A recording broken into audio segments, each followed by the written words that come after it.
কঠিন পরিস্থিতি, কই একবার তো মসজিদের হুজুররে বললেন না, হুজুর মানুষ কেন মারা যাওয়ার সময় বিছানার মধ্যে প্রস্রাব করে দেয়, মারা যাওয়ার সময় বিছানার মধ্যে পায়খানা করে দেয়, হুজুর মারা যাওয়ার সময় নাকে মুখে দিয়া রক্ত বাইর হয়। ও বন্ধু, একবার তো ইমাম সাহেব এই প্রশ্নটা করলেন না? শুধু ইমাম সাহেব কেন মসজিদটা পরিষ্কার করলো না, এটা নিয়ে টমক ধরে না? ঠিকই তো না, কারণ এটা দোষী আপনারা জিজ্ঞাসা করেন আর না করেন। আল্লাহর নবীরে সাহাবায়ে কেরাম প্রশ্ন করেছিলেন, ইয়া রাসূলুল্লাহ, ইয়া হাবিবাল্লাহ, নবী গো, এমন কষ্ট পেয়ে কারা মারা যায়? মানে বিছনার মধ্যে যে প্রস্রাব পায়খানা করে দেয়, নাকে মুখে দিয়ে যে রক্ত বাইর হয়, ওই মানুষগুলা কারা? তাদের পরিচয় কি আপনি দিবেননি? আল্লাহর নবী কয়, শোনো, যখন আজরাইল ফেরেশতা তাদের সামনে চলে আসে, মালাকুল মাউত ওই বান্দাদের সামনে দাঁড়ায় গেলে মালাকুল মাউতের চেহারাটা দেখা বান্দা বড় আতঙ্কিত হয়ে যায়, বড় ভয় পেয়ে যায়। এবার মালাকুল মাউতের সঙ্গে বান্দা কথা বলার চেষ্টা করে, বান্দার তো হায়াত শেষ, ওই বান্দা তখন আর কথা বলতে পারে না। তখন আজরাইলের সঙ্গে প্রথম বাক্য ব্যবহার করার সময় তার দুই দাঁতের চোয়ালের মাঝখানে জিহ্বাটা আটকে যায়। হে মুসলমান, হে রোয়াচালার যুবক, হে রোয়াচালা এলাকার মুরব্বী বাবারা, যুবক নওজোয়ান ভাইয়েরা, পর্দার অন্তরালের মা বোনেরা, দেন আপনাদের পাও আমার সামনে দেন, আমি আমার জিহ্বাটা লাগে আপনারা পাওটা পরিষ্কার করে দিব। তবু ওয়াদা করেন, এমন মরণ আল্লাহর কাছে কোনোদিন কামনা করবেন না যে আজরাইল সামনে আসলে আপনি জিহ্বায় কামড় দিয়ে মারা যাবেন। আমি আপনাদেরকে বোঝানোর চেষ্টা করছি, মনোযোগ দিয়ে শুনবেন মুসলমান। আজরাইল যখন সামনে আসে, কথা বলার চেষ্টা করলে দুই চোয়ালের মাঝখানে, একটা মানুষের দাঁতের মাঝখানে তার জিহ্বাটা আটকে যায়, কথা বলতে পারে না।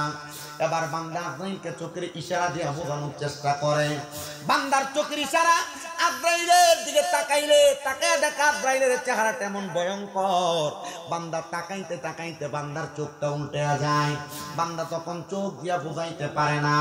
এবার বান্দা আজরাইলের চেহারা দেখতে দেখতে বান্দার ডান হাত এবং বাম হাত, বাম পা, ডান পা এবং বান্দার ঘাড়ের সাহারক গুলা টাস টাস করে ছিঁড়া যায়। তখন বান্দার রক্ত আর চলাচল করতে পারে না, তখন বান্দার রক্তগুলা নাক আর মুখ দিয়ে বাইর হয়। তখন আজরাইল যখন বান্দার বুকের মধ্যে থাবা দেয়, বান্দা ওই চাপটা সহ্য করতে না পাইরা বিছানায় প্রস্রাব পায়খানা করে দেয়। কত মানুষ রোয়াচালায় মারা যায়, কত মানুষ মুরাদনগরের মারা যায়, কত মানুষ বাঙ্গরা বাজারের মারা যায়, কত মানুষ আশেপাশে এলাকায় মারা যায়। একমাত্র চিন্তা করলেন না কেন মানুষটা এত কষ্ট পেয়ে মারা গেল? ও মুসলমান, ও নবীর উম্মতের দলেরা, আশিক রাসূল ভাই বাবারা, একটু মনোযোগ দিয়ে শুনবেন। আমি আপনাদের সন্তানের মতো, আমি আপনাদের ভাইয়ের মতো, কারণ নাতিনাতপুরের মতো। একটু যদি ধৈর্যের সাথে একটা ঘন্টা সময় আমার দেন, আমি আপনাদের ওয়াজটা বোঝাইতে পারবো। আমার একটা বিশ্বাস, এই এলাকা সোনাকান্দা দরবার সহ আশেপাশে বিভিন্ন দরগা, রাজা চাবিতলা সহ বড় বড় আউলিয়া কেরামের ভক্তবিন্দুরা এখানে আছেন, অন্যান্য আউলিয়া কেরামের ভক্তবিন্দুরা আপনারা আছেন। আমি আমার ওয়াজের মধ্যে শানে তরিকত, শানে রিসালাত, কোরআন সুন্নাহর আলোকে কবর, হাসর, মিজান, ফুলসিরাতের কথা মানুষকে বোঝানোর চেষ্টা করি। আমি চেষ্টা করি আমার বয়ান দিয়ে মানুষকে একটু হেদায়েতের পথে ডাকার জন্য। যদি আপনার ভালো লাগে আমার কথাগুলো শুনবেন। এখন আমি আমার বয়ান শুরু করি নাই, শুধু আপনাদেরকে ইমানদারের মৃত্যুটা আর বেঈমানের মৃত্যুটা কেমন একটু বোঝাইতে চাই। আমি আমার বয়ান শুরু করব, তখন মিলাদ শরীফ কইরা, যিকিরাতকার কইরা, তারপরে আমি আমার বয়ানের দিকে যাব। আপনাদের কোনো কষ্ট হইলে আপনারা বলতে পারেন, কারণ আপনারা যারা এখানে আছেন আপনারা সবাই ধর্মপ্রাণ মানুষ, এত কষ্ট করে বসে আছেন। এবার আল্লাহর হাবিব বলে, শোনো, যখন আজরাইল বেঈমানের বুকের মধ্যে থাবা দেয়, বেঈমান বান্দাটা তখন সহ্য করতে পারে না। সাহাবায়ে কেরাম প্রশ্ন করি, ইয়া রাসূলুল্লাহ, ইয়া হাবিবাল্লাহ, নবী গো, ওই বেঈমান বান্দাটা কারা আপনার কাছে জানতে চাই। আল্লাহর নবী শিখিয়ে দেন, 1 নাম্বার যারা বেনামাজি, 2 নাম্বার যারা হারামখোর, 3 নাম্বার যারা পরের হক মাইরা খায়। হারামখোরের মধ্যে অনেক প্রকার আছে। আপনাদের রোয়াসানা এলাকায় সুদখোর আর ঘুষখোর আসেনি? মানুষের জমি দখল করে খায় আসেনি? টাকা হাওলাত নিয়ে দেয় না এমন সিটার আসেনি? আপনাদের এলাকার মধ্যে মানুষের সঙ্গে বাজে কথা কয় এমন লোক আসেনি? জায়গার দালালি করে খায় এমন সিটার আসেনি? অবাক নাই? এই সিটার গুলারে আল্লাহ তাআলা এমন কষ্ট দিয়া মারবো, এবার চিন্তা করতেছে ওয়ার জামা জায়গা মতো ফিরে গেছে কথা কন না আছে না নাই এমন কোন এলাকা নাই সোনার বাংলাদেশের মধ্যে যে এলাকার মধ্যে টোকাইলে দুই একটা সুদখোর আর ঘুষখোর পাওয়া যাবে না দুই একটা হারামখোর পাওয়া যাবে না পরের হক মাইরা খাওয়াই না পাওয়া যাবে না জমি দখল করে খাওয়াই না পাওয়া যাবে না আল্লাহর নবী কয় জগতের মানুষ শুনে নাও জাবির ইবনে সামুরা রাদিয়াল্লাহু তাআলা হাদিস বর্ণনা করে কিয়ামতের আগে এমন একটা অবস্থা হবে আমার উম্মতের এমন একটা উম্মত বাদ থাকবে না তারা সুদের সাথে জড়িত না নবীজি ইয়া রাসূলুল্লাহ কি বললেন বলে হ্যাঁ ইয়া রাসূলুল্লাহ কেন সুদের সাথে তারা জড়িত না কেন বললেন ইমানদার কি থাকবো না আল্লাহর নবী কয় ইমানদাররা যদিও সুদ খাইতো না তারা সুদখোরের আশেপাশে যখন ঘোরাফেরা করব সুদখোরের গায়ে বাতাসটা তার গায়ের মধ্যে লাগবো আল্লাহর কসম মুসলমান এমন হারামখোর সুদখোর ঘুষখোর পরের হক মাইরা খাওয়ার গায়ের বাতাস মুমিনের গায়ে লাগলে মুমিনের গাটা কেমন জানি হয়ে যায় এবার বলেন কোন হারামখোরের লগে সম্পর্ক রাখা যায় এরা দাওয়াত দিলে যে আপনারা আগে এক নম্বরে দাওয়াতে যান রোয়া ছাড়া দাওয়াত বন্ধ আমার আর দিলে দেন না দিলে নাই ওয়াস একটু কইরা যায় শুনেন ও মুসলমান আল্লাহর নবী রাহমাতুল লিল আলামিন নবী কয় আমি যখন মেরাজের মধ্যে গেলাম আল্লাহ তাআলা দুইটা নিদর্শন আমারে দেখাইছে ওই দুইটা নিদর্শনের মধ্যে একটা হলো জান্নাত আর একটা জাহান্নাম আমি জাহান্নামের দিকে যখন তাকাইলাম আমি এক প্রকারের মানুষ দেখলাম তাদের পেট টাকাল বুয়ুতিন ঘরের মতো দেখা যায় আমি নবী তাকায় দেখলাম তাদের পেটের ভিতর অংশ দেখা যায় বড় বড় সাপ বিচ্ছু পেটের একবার কলজাত কামড় দেয় একবার গুদ্দাটাত কামড় দেয় একবার এই দিকে কামড় দেয় একবার ডাইনে একবার বামে কামড় দেয় সাহাবায়ে কেরাম কো নবী গো এরা কারা এদের পরিচয় জানতে চায় আল্লাহর নবী ডাক দিয়া কো উম্মত এরা হয়তো তারা যারা টাকার বিনিময়ে টাকা বাড়াইছে টাকার বিনিময়ে টাকা আর কেউ বাড়ায় না 1 লাখ টাকায় এক বছরে 30,000 টাকা সুদ খায় এমন লোক রোয়াশালায় আছে না নাই এবার কি তন ফতন কথা কন না কেন এখন আবার সুদের কোয়ালিটি চেঞ্জ সুদ কেমনে এখন আর চাচার বাইরে সুদ খায় না এখন চাচিরে দিয়া খাওয়ায় বিড়িয়ে দিয়া খাওয়ায় কাকা বড় বিপদে পড়ে গেছে 10,000 টাকা সামনে আছে এরা আমার কাছে তো নাই আমার তো কামের বুই নাই তুই দেখো আমি কই থেকে আইনাম তো চাচির কাছে দেখ তার বইনে তার কাছে কটা টিয়া দিছে সাইলা দিবার লাগিয়া যদি কোন আমার ওয়াজ চলবো তাহলে চলবো ওই পিছন দিয়ে চলবো তাহলে সামনের দিকে আইতে হইব তাহলে সামনের দিকে আইয়েন ওয়াজ এর পরে সামনে পরেরটা আইয়েন কষ্ট করে সামনের দিকে আইলাম আইয়েন আব্বা আইয়েন ইনশাআল্লাহ জমবো ফাঁড় সমস্যা হলে আমার দরকার নাই যারা যারা ফাড়েন তারা তারা আইয়েন কষ্ট করে এরপর আর কেউ আইও আর না আইও মোটামুটি স্টেজে তফিক হুজুর আছে ইন্ডিয়া হুজুর আছে ইন্ডিয়া আমার এই আব্বাজান আছে আর তারা আপনারা যারা দাঁড়ায় রয়েছেন আমরা তো আসনই মোটামুটি আমরা ওয়াশ করে এলাম আর খিচুড়ি যে 10 ডেক খাওয়াই না 2 ডেক খাওয়াই তো আপনার রয়েছেন না না আবার বিডি বলে আছে কয়টা প্রজেক্টর কয়টা 2টা প্রজেক্টর 2 প্রজেক্টর মহিলা আছে তারা খাইবো না আমরা প্রয়োজন যদি না হয় ফর ডেক দেখছি দিয়ে বিডি দিয়ে দিন ইনশাআল্লাহ নিয়ে যাবো বিলাল ভাই শুধু একটু রেডি হন বিলাল ভাই আইসি ওয়াসেন তো আপনি কি ওয়াজ শুনতে নাইছেন তাহলে বইয়ার আল্লাহ যেন কবুল করে জোরে কোন আমিন তাহলে সুদের কোয়ালিটি কি আছে না চেঞ্জ হইছে নিজে খায় না আবার বেডিরে দিয়া সুদ চালায় হে মা বোনেরা আপনারা মনে রাখবেন আল্লাহর নবী শিখিয়ে দেয় ওই সুদখোর যারা হারামখোর যারা পরের হক মাইরা খায় যারা তাদের পেটটা কাল বুয়ুতিন ঘরের মতো হয়ে যাইব মাথার জায়গায় কিন্তু পেটটা দি ঘরের মতো আল্লাহর নবী কয় হারাম এমন খানা খাইছে ওই ব্যক্তিটা কবরে গেলে আল্লাহ তাআলার মাইরের শিকার হইব ইন্না বাতশা রাব্বিকা লাশাদীদের অন্তর্ভুক্ত হইয়া আমার আল্লাহ তাআলা এমন পিঠা ফিটবো কাঁচা বাঁশের গোড়া দিয়া বাইরে আল্লাহর নবী রাহমাতুল লিল আলামিন নবীর কাছে সাহাবায়ে কেরাম ইয়া রাসূলুল্লাহ এগুলার শাস্তি কেমন হবে আল্লাহর নবী কয় শুনো এমন গুনাহগার যারা বেনামাজি যারা হারামখোর যারা পরের হক মাইরা খায় যারা ছগলখোর যারা দোকানে বইয়া বইয়া মানুষের নামে গীবত করে যারা এদের মরণটা কেমন মরণ হইব তোমরা শোনো না এদের রূহ যখন কবজ করব ওই রূহটার আজরাইল নিবে না 2টা ফেরেশতা এদের রূহ নেওয়ার জন্য হাজির হয়ে যাবে 2টা ফেরেশতা যখন এদের রূহটা নিতে আসবে এরা তাকিয়ে দেখবে এই 2টা ফেরেশতার চোখগুলো একবারে নীল কালারের হয়ে রইছে এমন নীল কালার ওই ফেরেশতারা যখন রূহটা নেওয়ার জন্য হাত দিব 2জন ফেরেশতার নাকের মধ্যে একটা রুমাল দিব 2জন ফেরেশতার নাকের মধ্যে রুমাল লাগাইব এবার ওই হারাম করবে নামাজি বদ ব্যক্তিটার রূহটা যখন আসমানের দিকে নিব ফেরেশতারা তাকে দেখবো আসমানের মধ্যে অনেকগুলা ফেরেশতা ডাইনে 19 জন, বামে 19 জন দাঁড়ায় রইছে। কিন্তু ওই ফেরেশতারা থুতু মারে, কার রুহু আনলি? এবার ওই দুই নীল চোখলা ফেরেশতা দিগাইবো, এ ফেরেশতার দল, বান্দা মারা গেছে, তার রুহু আনলাম, তোমরা দি থুতু দাও, তোমরা তারে নিয়ে না যাইবা। থুতু দেওয়ার কারণ কি তোমরা কি বলবা নাকি? ওই 19 ফেরেশতা ডাক দিয়ে বলবে, আমরা থুতু দেই কেন, তোমরা আমাদেরকে জিজ্ঞাসা করলা?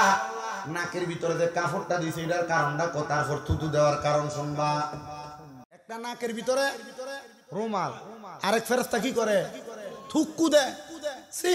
আর ওই ফেরেশতা বলবে, এই বান্দা বেনামাজি, এই বান্দা হারামখোর, এই বান্দা চুগলখোর, পরের হক মাইরা খায়, গীবত করছে, জিনা ব্যভিচার করছে, এই জন্য বান্দার রুহুটা ফুচ্চা গেছে গা, বান্দার রুহুটার মধ্যে দুর্গন্ধ।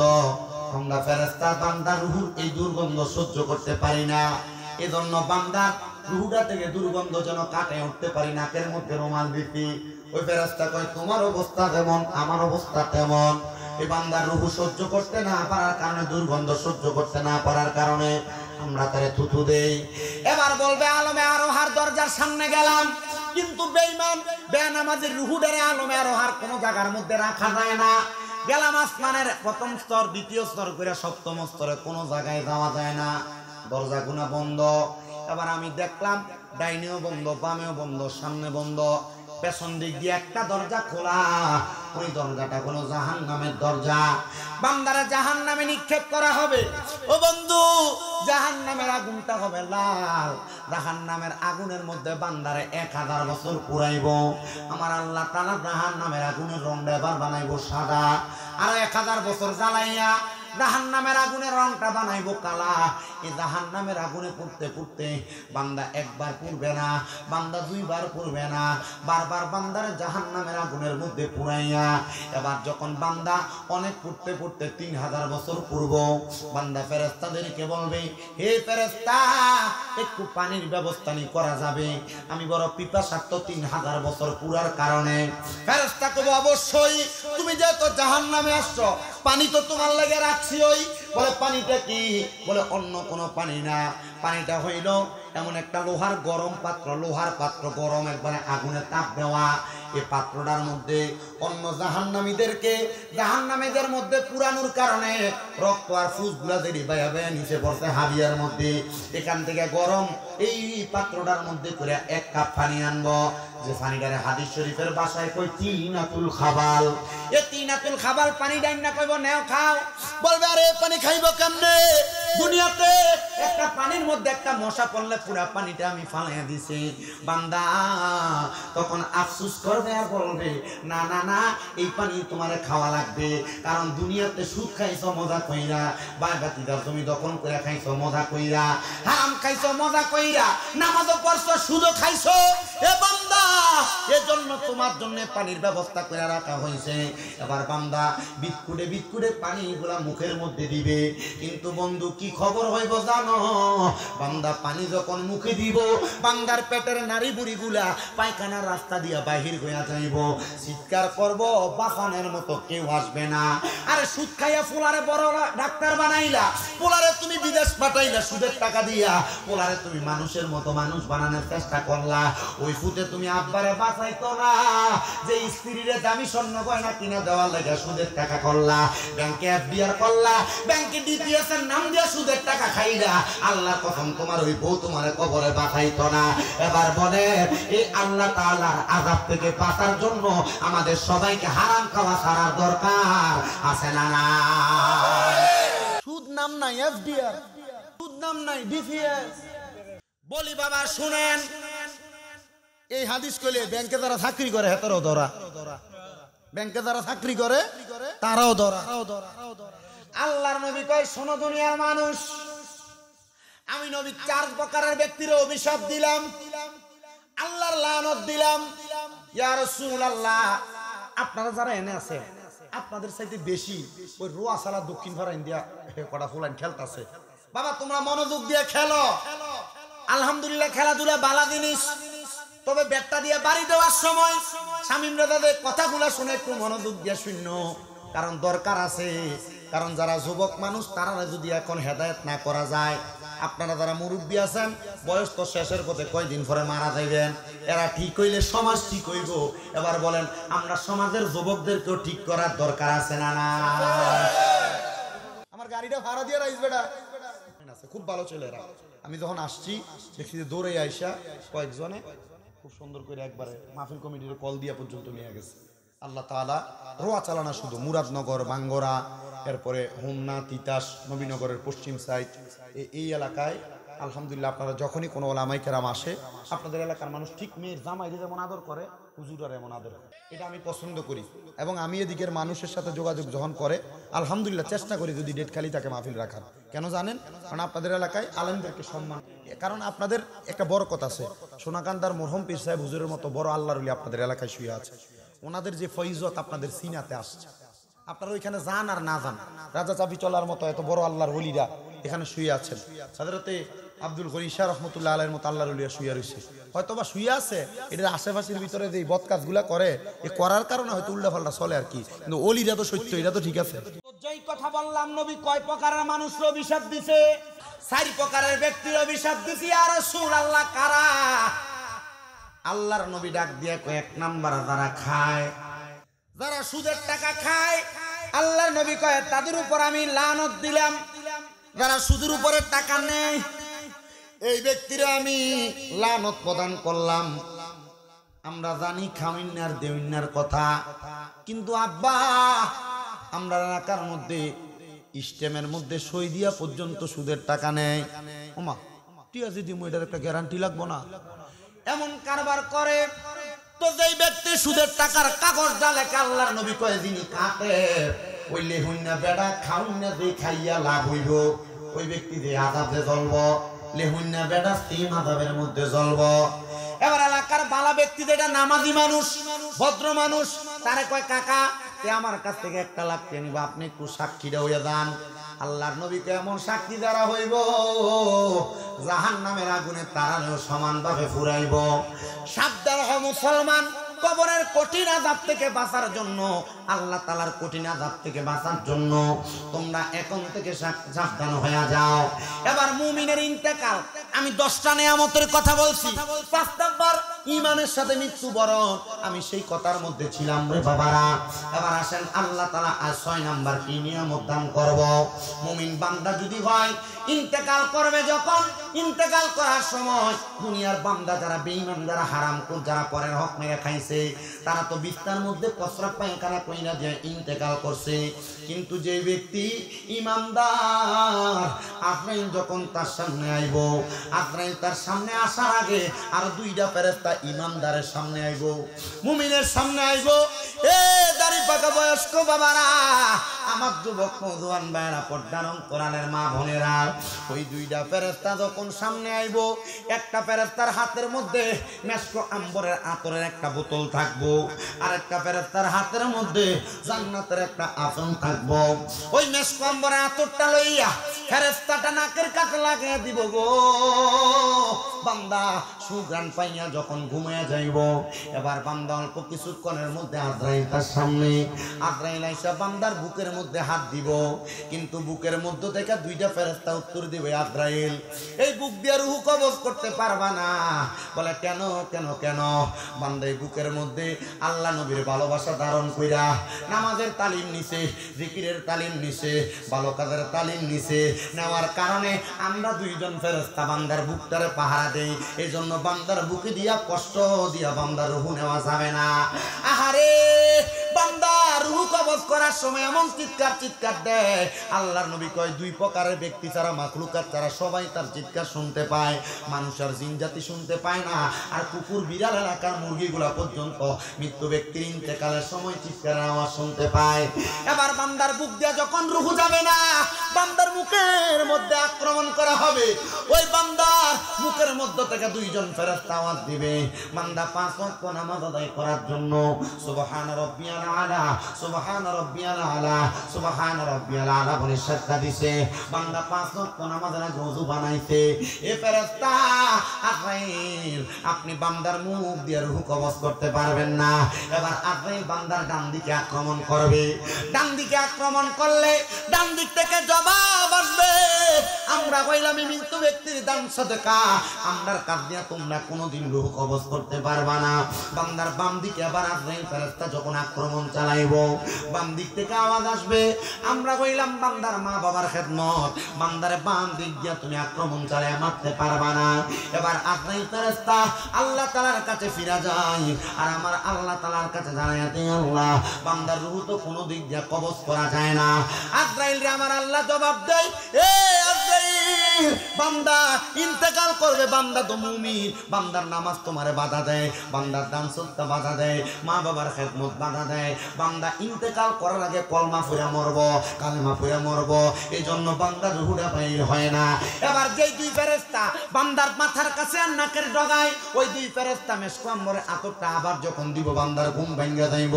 এবার বান্দার চোখ খুলে দেখবে ওই যে জান্নাতি আপেলটা বান্দার সামনে ধরে রাখছে, জান্নাতি আপেলের মধ্যে লেখা আছে কালিমা তাইয়্যিবা শরীফ। ওই কালিমা তাইয়্যিবা দেখা বান্দা জবান ধরে কালিমা পড়বে লা ইলাহা ইল্লাল্লাহ মুহাম্মাদুর রাসূলুল্লাহ সাল্লাল্লাহু আলাইহি ওয়াসাল্লাম। রোয়াসালার মানুষ আপনারা বলেন নবীজির যেই কালেমা ওই কালেমা পড়লে কি গুনাহ হয়? সওয়াব হয়। আল্লাহর নবী কয় বিকাউলি লা ইলাহা ইল্লাল্লাহু মুহাম্মাদুর রাসূলুল্লাহ ফাদাখালাল জান্নাহ। তারা জবান দিয়া কালিমা তাইয়্যিবা পড়ছে তারা জান্নাতে যাইব। ও বন্ধুগো তাহলে আপনারা আস্তে কেন কালেমা পড়লেন? মুহাব্বতের আওয়াজে সবাই আমার সাথে বলেন লা ইলাহা ইল্লাল্লাহ মুহাম্মাদুর রাসূলুল্লাহ সাল্লাল্লাহু আলাইহি ওয়াসাল্লাম। বান্দা কালিমা পড়ছে, বান্দা কালিমাটা পড়া বান্দার মুখ দিয়ে যে নিঃশ্বাস বাইর হবে আল্লাহ আদেশ দিবে আজরাইল তাড়াতাড়ি বান্দার রূহটা কবজ করো। আজরাইল ফেরেশতা বান্দার রূহটা তখন কবজ করে নিয়ে যাবে। এবার বান্দা টের পাবে না। এর মধ্যে আজরাইল যখন ওই বান্দার রূহটা নিয়ে যাবে আসমানের দিকে, বান্দার রূহটা আজরাইলের হাতের মধ্যে থাকবে না। বাইনাস দললে বাইনাস যেমন ভাবে স্লিপ করে ফিরা জায়গা আজরাইলের হাতের মধ্যে ইমানদার মুমিনের রূহটা থাকবে না, এমন ভাবে কইরা যাওয়ার চেষ্টা করবে। আজরাইল বলবে আল্লাহ কার রূহ কবজ করলাম? বান্দার রূহ তো আমি আজরাইলের হাতের মধ্যে থাকে না। আজরাইল আমার আল্লাহ বলবে জান্নাতের মধ্যে যাইয়া এক নম্বরে তুমি একটা ফিদ্দাত মানে একটা রূপার পেয়ালা আনো, রূপার পেয়ালার মধ্যে বান্দার রূহটা তুমি রাখো, কিন্তু রূপার পেয়ালার মধ্যে বান্দার রূহটা থাকবে না। পানি যেমন ভাবে একটা ট্যাপ ছাইরা দিলে উতরে উপর দিয়া পইরা যায়, বান্দা তখন তোমার রূহটা তেমন ভাবে রূপার পেয়ালা থেকে পড়ে যাবে। এবার বলবে যাও বান্দার রূহটা এবার স্বর্ণের একটা পেয়ালার মধ্যে রাখো। স্বর্ণের পেয়ালায় থাকবে না, যতক্ষণ স্বর্ণ রূপার পেয়ালার মধ্যে বান্দার রূহটাকে আদান প্রদান করা হবে ততক্ষণে বান্দার জানাজা শেষ, কাফন শেষ, দাফন শেষ। এবার বান্দার এই রূহটা নিয়ে কি করবে? আলমে আরোহার মধ্যে তো রাখবে না। এবার আল্লাহ বলবে এ আজরাইল যেহেতু বান্দার রূহ কোনো জায়গার মধ্যে রাখা যায় না, আমি আল্লাহ ঘোষণা দিয়েছিলাম ওয়ালা তাকুলু লিমান ইউকতালু ফি সাবিলিল্লাহি আমওয়াত বাল আহইয়াউ ওয়ালাকিন লা তাশউরুন। যারা আমি আল্লাহর রাস্তায় চলে আসে ঈমান নিয়ে আসে এরা মৃত না, আমি আল্লাহ কইছি এরা জিন্দা। যাও কোন জায়গায় যেহেতু বান্দার রূহটা থাকে না, বান্দার রূহটা আবার বান্দারে দিয়া দাও। সোনাকান্দার মরহুম পীর সাহেব হুজুর উনি মরছে না রে, মরছে না, ওনাদের রূহ আবার ওনাদেরকে দেওয়া হয়েছে। দিছে কে? আরো করে বলেন দিছে কে? ও আমার রোয়া চালার যুবক ভাইরা, আল্লাহর ওলিরা মরে না, তাদেরকে আবার রূহ ফিরত দেওয়া হয়। তারা ইন্তেকাল করে আমার সাথে মাওলানা তৌফিকুল ইসলাম হুজুর আছেন, হুজুরকে জিজ্ঞাসা করেন, বলে হুজুর ইন্তেকাল শব্দটার মানে কি? ইন্তেকাল শব্দটা বাবি ফিয়ালের ওজনে স্থানান্তরিত হওয়া, জায়গা পরিবর্তন করা। ইন্তেকালের মানে হইল এই জায়গাটা এটা আরেক জায়গার মধ্যে গেছে। আলমে হায়াতে জিন্দেগি দুনিয়ার জগৎ থেকে বান্দাটা আর বরজখের মধ্যে চলে গেছে, কিন্তু বান্দা সেই জায়গার মধ্যে জীবিত আছে। কিন্তু অনেকে তারা মরা বলে, না আল্লাহ কয় ওয়ালাকিন লা তাশউরুন। এদেরকে তারা মরা বলে, এদেরকে তারা মুর্দা বলে, এরা শুনতে পায় না, বুঝতে পারে না, এরা মুর্দা না, এদেরকে তারা মুর্দা বলে, এরা নির্বোধ, এরা বোকা, এরা বোঝে না। তোমরা এদের সঙ্গে তর্ক করবা না। এবার আপনারা বলে আমরা এমন পাক্কা মুমিন হইয়া সিনাদারে ইমানদারি সিনা বানায় মরতে চাই কি চাই না? এই বলেন না বাবা চাই কি চাই না?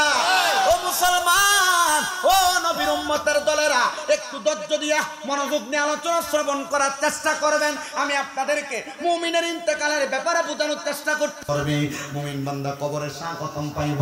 মুমিন বান্দার রূহটা যখন আজরাইল ফেরেশতাটা নিয়ে যাইব, আজরাইল ফেরেশতা মুমিন বান্দার রূহটা নিয়ে যাওয়ার সময় আর কি নাকে কাপড় আছে নাই তো? মুমিন বান্দার শরীর থেকে রূহ আসবে। ও বন্ধু, নবীর হাদিস শরীফ পড়লাম। হযরত আনাস রাদিয়াল্লাহু তাআলা আনহু বলে, একদিন আমি ফজরের নামাজের আগে আমার নবীজির সামনে বসা, আমার নবী রাহমাতুল লিল আলামিন নবীরে দেখতাছি, নবীজি নিচের দিকে তাকানো, কিন্তু আমার নবীজির চোখ মুবারক থেকে টপ টপ করে পানিগুলা পড়তেছি। আমি জিগাইলাম, ইয়া রাসূলুল্লাহ, ইয়া আবি, হে আমার আব্বা জান। আনাস রাদিয়াল্লাহু তাআলা আনহু নবীর মাঝে মাঝে আব্বা কইও ডাকতো, আবার আমার নবী মাঝে মাঝে ইয়া বুনাইয়া, হে আমার ছেলে কইয়া ডাকতো। হযরত আনাস কিন্তু নবীজির ফুট ছিল না। মারহাবা, আর জোরে কোন না মারহাবা। ও বন্ধু, ফুট ছিল না তবুও ফুট ডাকতো, বাপ ছিল না তবুও বাপ ডাকতো। কারণ আমার নবীজি আমাদের একশোকে বাবা বলে। কেন? নবীদের স্ত্রী উম্মুল মুমিনিন, মুমিনের মা। তো যদি নবীর বউ যদি আমরার মা হয়, নবী তো আমরার আব্বা। এটা আমরা বিশ্বাস রাখি, অন্তরে ধারণা রাখি। বলে কেন? কারণ আমার নবীজিরে উম্মুল মুমিনিন, নবীর স্ত্রীরে মা বানায়, নবীর আব্বা বানায়। এটা বোঝাইছে না যে নবী আমরার বাবা, এটা দিয়া বোঝাইছে নবী আমরার অভিভাবক। কেমন অভিভাবক? আমার নবী কয়, কবর, হাসর, মিজান, ফুলসেরা, কোন জায়গায় আমি নবীর উম্মত যদি আটকে যায়, আমি নবী ওই উম্মতরা ছাড়া জান্নাতে যাইতাম না, যাইতাম না। ধরে কোন সুবহানাল্লাহ। নবীর সাহাবী আনাস ইবনে মালিক ডাক দিয়া কয়, জগৎবাসী, আমি দেখলাম আমার নবী মাথা মুবারক নিচের দিকে দিয়া দিয়া কাঁদতেছে। আমি জিজ্ঞাসা করলাম, ইয়া আবি, আমার আব্বা জান, ও নবী গো, আপনি কেন এমন ভাবে কান্না করেন? কান্নার কারণটা জানতে চাই। আল্লাহর হাবিব কয়, শোনো, মানুষের কান্না দুই রকমের, একটা সুখের কান্না আর একটা দুঃখের কান্না। আমি নবী দুঃখে কান্দি না রে, আমি নবী বড় সুখে কান্দি। বলে কেন সুখে কান্দ? বলে যখন কোনো মুমিন মারা যায়, যখন কোনো বদকার মারা যায়, তাদের মরণের অবস্থা কিন্তু দুইটা। ও নবী, কেমনে দুইটা? আল্লাহর নবী কয়, কোন বদকার বান্দা মারা যাওয়ার পরে আজরাইল যখন বদকার বান্দার রূহটা নিয়ে তাড়াতাড়ি যাওয়ার চেষ্টা করে, তখন বদকার বান্দার রূহটা ডাক দিয়ে কইরা, আজরাইল, আমার রূহটারে তুমি কেন এত তাড়াতাড়ি নিয়ে যাও? যদি জানতা আমার রূহুরে কবরে কি শাস্তি দেওয়া হইব, তাহলে তুমি আমার রূহটারে এত তাড়াতাড়ি নিয়ে যাইতা না। আর যদি কোন মুমিন মারা যায়, ওই মুমিন মারা গেলে আমার আল্লাহ তাআলার ফেরেশতা, আল্লাহ তাআলার ফেরেশতা আজরাইল মুমিনের রূহটা জবাব দেয়, এ ফেরেশতা আজরাইল, তুমি আমার রূহটা কেন এত আস্তে আস্তে নিয়ে যাইতেছো? তাড়াতাড়ি নিয়ে দাও, তাড়াতাড়ি নিয়ে দাও। তখন আজরাইল বলবে, কেন? মুমিন বান্দার রূহ বলবে, জানোনি আল্লাহ তাআলা মুমিনের জন্য কি পুরস্কার রেডি করে রাখছে, কি আরামের জায়গা রেডি করে রাখছে। তুমি যদি জানতা, তুমি আমার এত আস্তে আস্তে মুমিন বান্দারে নিয়ে যাইতা না, তাড়াতাড়ি নিয়ে যাও। তখন মুমিন বান্দারে তাড়াতাড়ি নিয়ে যাওয়া হবে। আমার দাড়ি পাকা মুরব্বী বাবারা, যুবক নওজোয়ান ভাইরা, পর্দার অন্তরালের মা বোনেরা, এমন মুমিন বানান, আপনার দেহটারে মুমিনের দেহ বানান, আপনার শরীরটারে মুমিনের শরীর বানান, চেহারাটারে মুমিনের চেহারা বানান, আপনার রূহটাকে মুমিনের রূহ বানান। দেখবেন কবরে যাওয়ার পরে বড় শান্তি পাইতেছেন। শুনেন রে বাবাজিরা, মুমিনের মৃত্যু তো পাইলেন এত আরামদায়ক মৃত্যু। আল্লাহর নবী কয়, মুমিন বান্দা মারা যাওয়ার পরে ওই বান্দা যদি আল্লাহর প্রশংসা করা বান্দা হয়, বান্দা 5 নাম্বার পুরস্কার পাইল মুমিনের মৃত্যু, ইমানদারের মৃত্যু। বান্দা 6 নাম্বার পুরস্কার, বান্দা যখন তোমার কবরের মধ্যে রাখা হবে, ওই কবরের মধ্যে মাটির বিছানার মধ্যে রাখা হয়, কবরের মধ্যে কোনো লেপ, কোনো তোষক, কোনো কম্বল, কোনো জাজিম দেওয়া হয় না। জীবন বানাইলা তুমি, মরার পরে তোমার বাস পচার আগে তোমার লাশ পচা জায়গা। জীবন বানাইলা ও বন্ধু, মরার পরে তোমার লাশ পচার আগে, বাস পচার আগে লাশ পচা যায়। জীবন দিয়া কি হইব না আলোতের জীবন। নবী কয়, একটা মানুষকে যখন সাদা মার্কিন কাপড়টা পরে কবরে রাখবো, যদি বান্দাটা আল্লাহর প্রশংসাকারী বান্দা হয়, বান্দার অন্তরটা জিকিরওয়ালা অন্তর হয়, কলবটা জিকিরওয়ালা অন্তর হয়, বান্দার লাশটা কবরে রাখার সময় রোয়াসালার মানুষ দেখবো মাটির মধ্যে শোয়া দিতাছে। কিন্তু না না না, বান্দারা মাটির মধ্যে শোয়ায় না, বান্দার কবরে 3 জন ফেরেশতা জান্নাতি কম্বল, জান্নাতি বিছানা বিছাইয়া দে। আমি বেশি দিন হয় না মক্কা মদিনা থেকে আসছি। গড়িওয়ালা একটা টাওয়ার আছে না, এটার ভিতরে একটা হোটেল আল গফরান। আমি 10 দিন মক্কায় ছিলাম, 10 দিন আপনাদের দোয়ায় 10টা উমরা হজ করছি। আমি যাইতাম মাগরিবের আজানের সময়, মক্কায় মাগরিব পইরা মসজিদে আয়েশা যে ইহরাম নিয়া যদি না পারতাম ওইখানে পইরা উমরা শেষ করতে করতে হজ শেষ কইরা সাফা মারওয়া সাই কইরা মাথা কামাইয়া খাবার দাবার খাইয়া রুমে আইতে আইতে মোটামুটি প্রায় 12টা, কখনো যদি কেউ দেখা করতে আসতো দেখা করে রুমে আসতে 1টা 2টা বাজে দিয়ে দেয়, আবার 3টা 18 20 22 28 যায় জানি বিছানার ভিতরে আমরা ফরি না। এখন এই বিছানা এটা এত উঁচা, এটা ডাবদে ডাবদে এনেছিলি। আমার তো আর এত টাকার তৌফিক নাই। আমার এক মা আছে, আমার ফুড ডাকছে সিলেট বাড়ি বিশ্বনাথ, থায় লন্ডনের মঞ্চেস্টারে। আমার আব্বা সাইদ কবির সাহেব, তো ওনারা আসছে ওইখানে, আইসিতে তারা লইয়ে দিছে। নাহলে বাঙালির ওই মেসফালা ইব্রাহিম খলিল রোড হেন থেকে আইটেটা ইয়ে এরপরে নামাজ পড়ার লাগে হেরাম শরীফে, আর আমরা হেন থেকে বাড়িলিয়ে নামাজ ওই জামাতে রাস্তার ভিতরে খারিয়া যায় আর কি। আর কিটা করবো, আজান দিলে যাইয়া মক্কাত নামাজ পড়ানো যাবো সম্পূর্ণ। যারা গেছে তারা কইতেছে দেন আমরা বাড়িয়ে আলহামদুলিল্লাহ চেষ্টা করছি যতদিন ছিলাম এখানে নামাজ পড়ি। তো যে কথা ওই হোটেলের যে বেড গুলা এত উঁচা, শুইলে এটা নামে কো নিচের লগে লাগিয়ে থাকা। তো কবরে আপনারা জান্নাতের বিছানা বিছিয়ে দিব। আপনি চিন্তা করেন দুনিয়ার 5 স্টার হোটেলের বিছানা যদি এত নরম হয়, জান্নাতের বিছানা কত মজার। আজকের ওয়াসালার মানুষ, ও মধ্যপাড়ার মানুষ, ও দক্ষিণ পাড়া উত্তর পাড়া আশেপাশে এলাকার মানুষ শুনান, শামীম রাজা ছোট মানুষ, দুই একটা কথা আমি আপনাদের হেদায়েতের উদ্দেশ্যে বইলা দিয়া যাই। আমি এই কথাটা আপনাদের জন্য এই জন্য নিতেছি যেন আপনারা আপনাদের জীবনটারে মুমিন ইমানদারের দৌলত দিয়ে আপনি ধনী বানাইতে পারেন। কেন কেন কুমিল্লা শহরের কোম্পানিগঞ্জের বাজারের বাটা দোকানে গেলে জুতার গ্যারান্টি আছে 3 মাস, কিন্তু আপনার ইমানের গ্যারান্টি আপনার কাছে 3টা সেকেন্ডও নাই। যদি ইমানের গ্যারান্টি 3টা সেকেন্ডের বেশি থাকতো তাহলে আপনি বান্দা কোনোদিন নামাজ ছাড়তেন না, বান্দা বদ পথে যাইতেন না, খারাপ পথে যাইতেন না। আল্লাহ আমাদেরকে ইমানের দৌলতে ধনী হওয়ার তৌফিক দান করুন। ধরে কোন আর জোরে মুসলমান, ওই কবরে বিছানাটা কিসের বিছানা? জান্নাতের বিছানা। এবার ওই কবরের মধ্যে আপনারা রাখবো বিসমিল্লাহি ওয়া আলা মিল্লাতি ইল্লাল্লাহ। কি কি রাসূলুল্লাহ, রসুল না ময়রা ফচ্চা গইল্লা মদিনা ছুঁয়ে রইছে। তাহলে যদিও নবী মদিনায় বিসমিল্লাহি ওয়া আলা মিল্লাতি রাসূলিল্লাহ বলে নবীর কাছে দিছো, তার মানে কবরে নবী আইবো। আর জোরে কোন নিয়ে সুবহানাল্লাহ। আম পাতায় জাম পাতায় কত পানি পড়ে, শেষ বিদায়ের গোসল দিব বরুই পাতার জলে।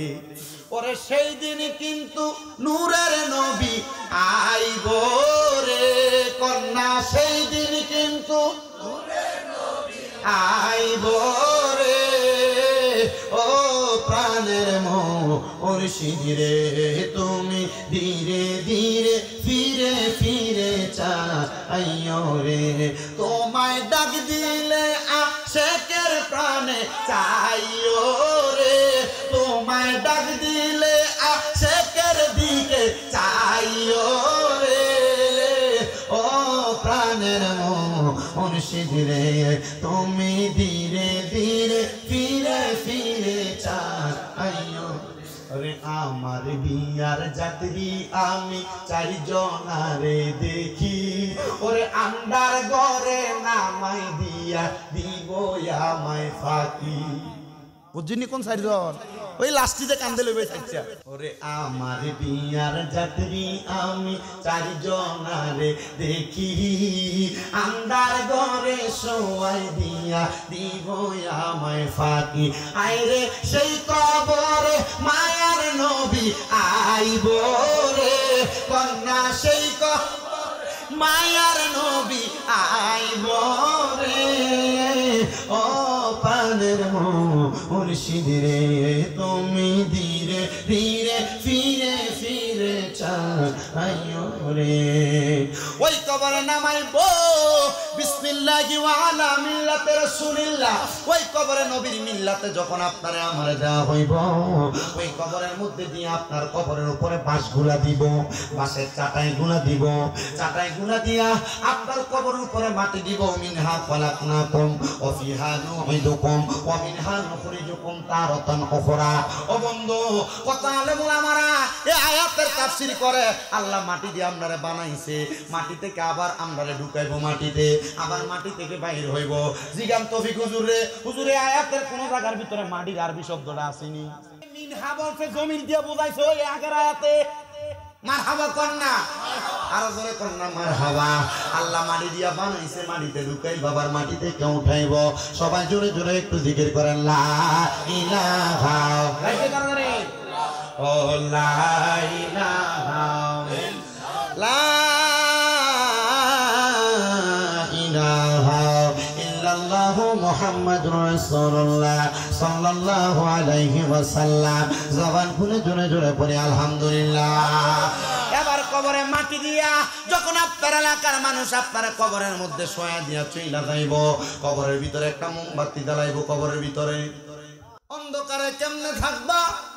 আল্লাহর নবী কয় যদি মুমিন হয় 5 ওয়াক্ত নামাজের ওযু বানাই, ওযু বানাই রে।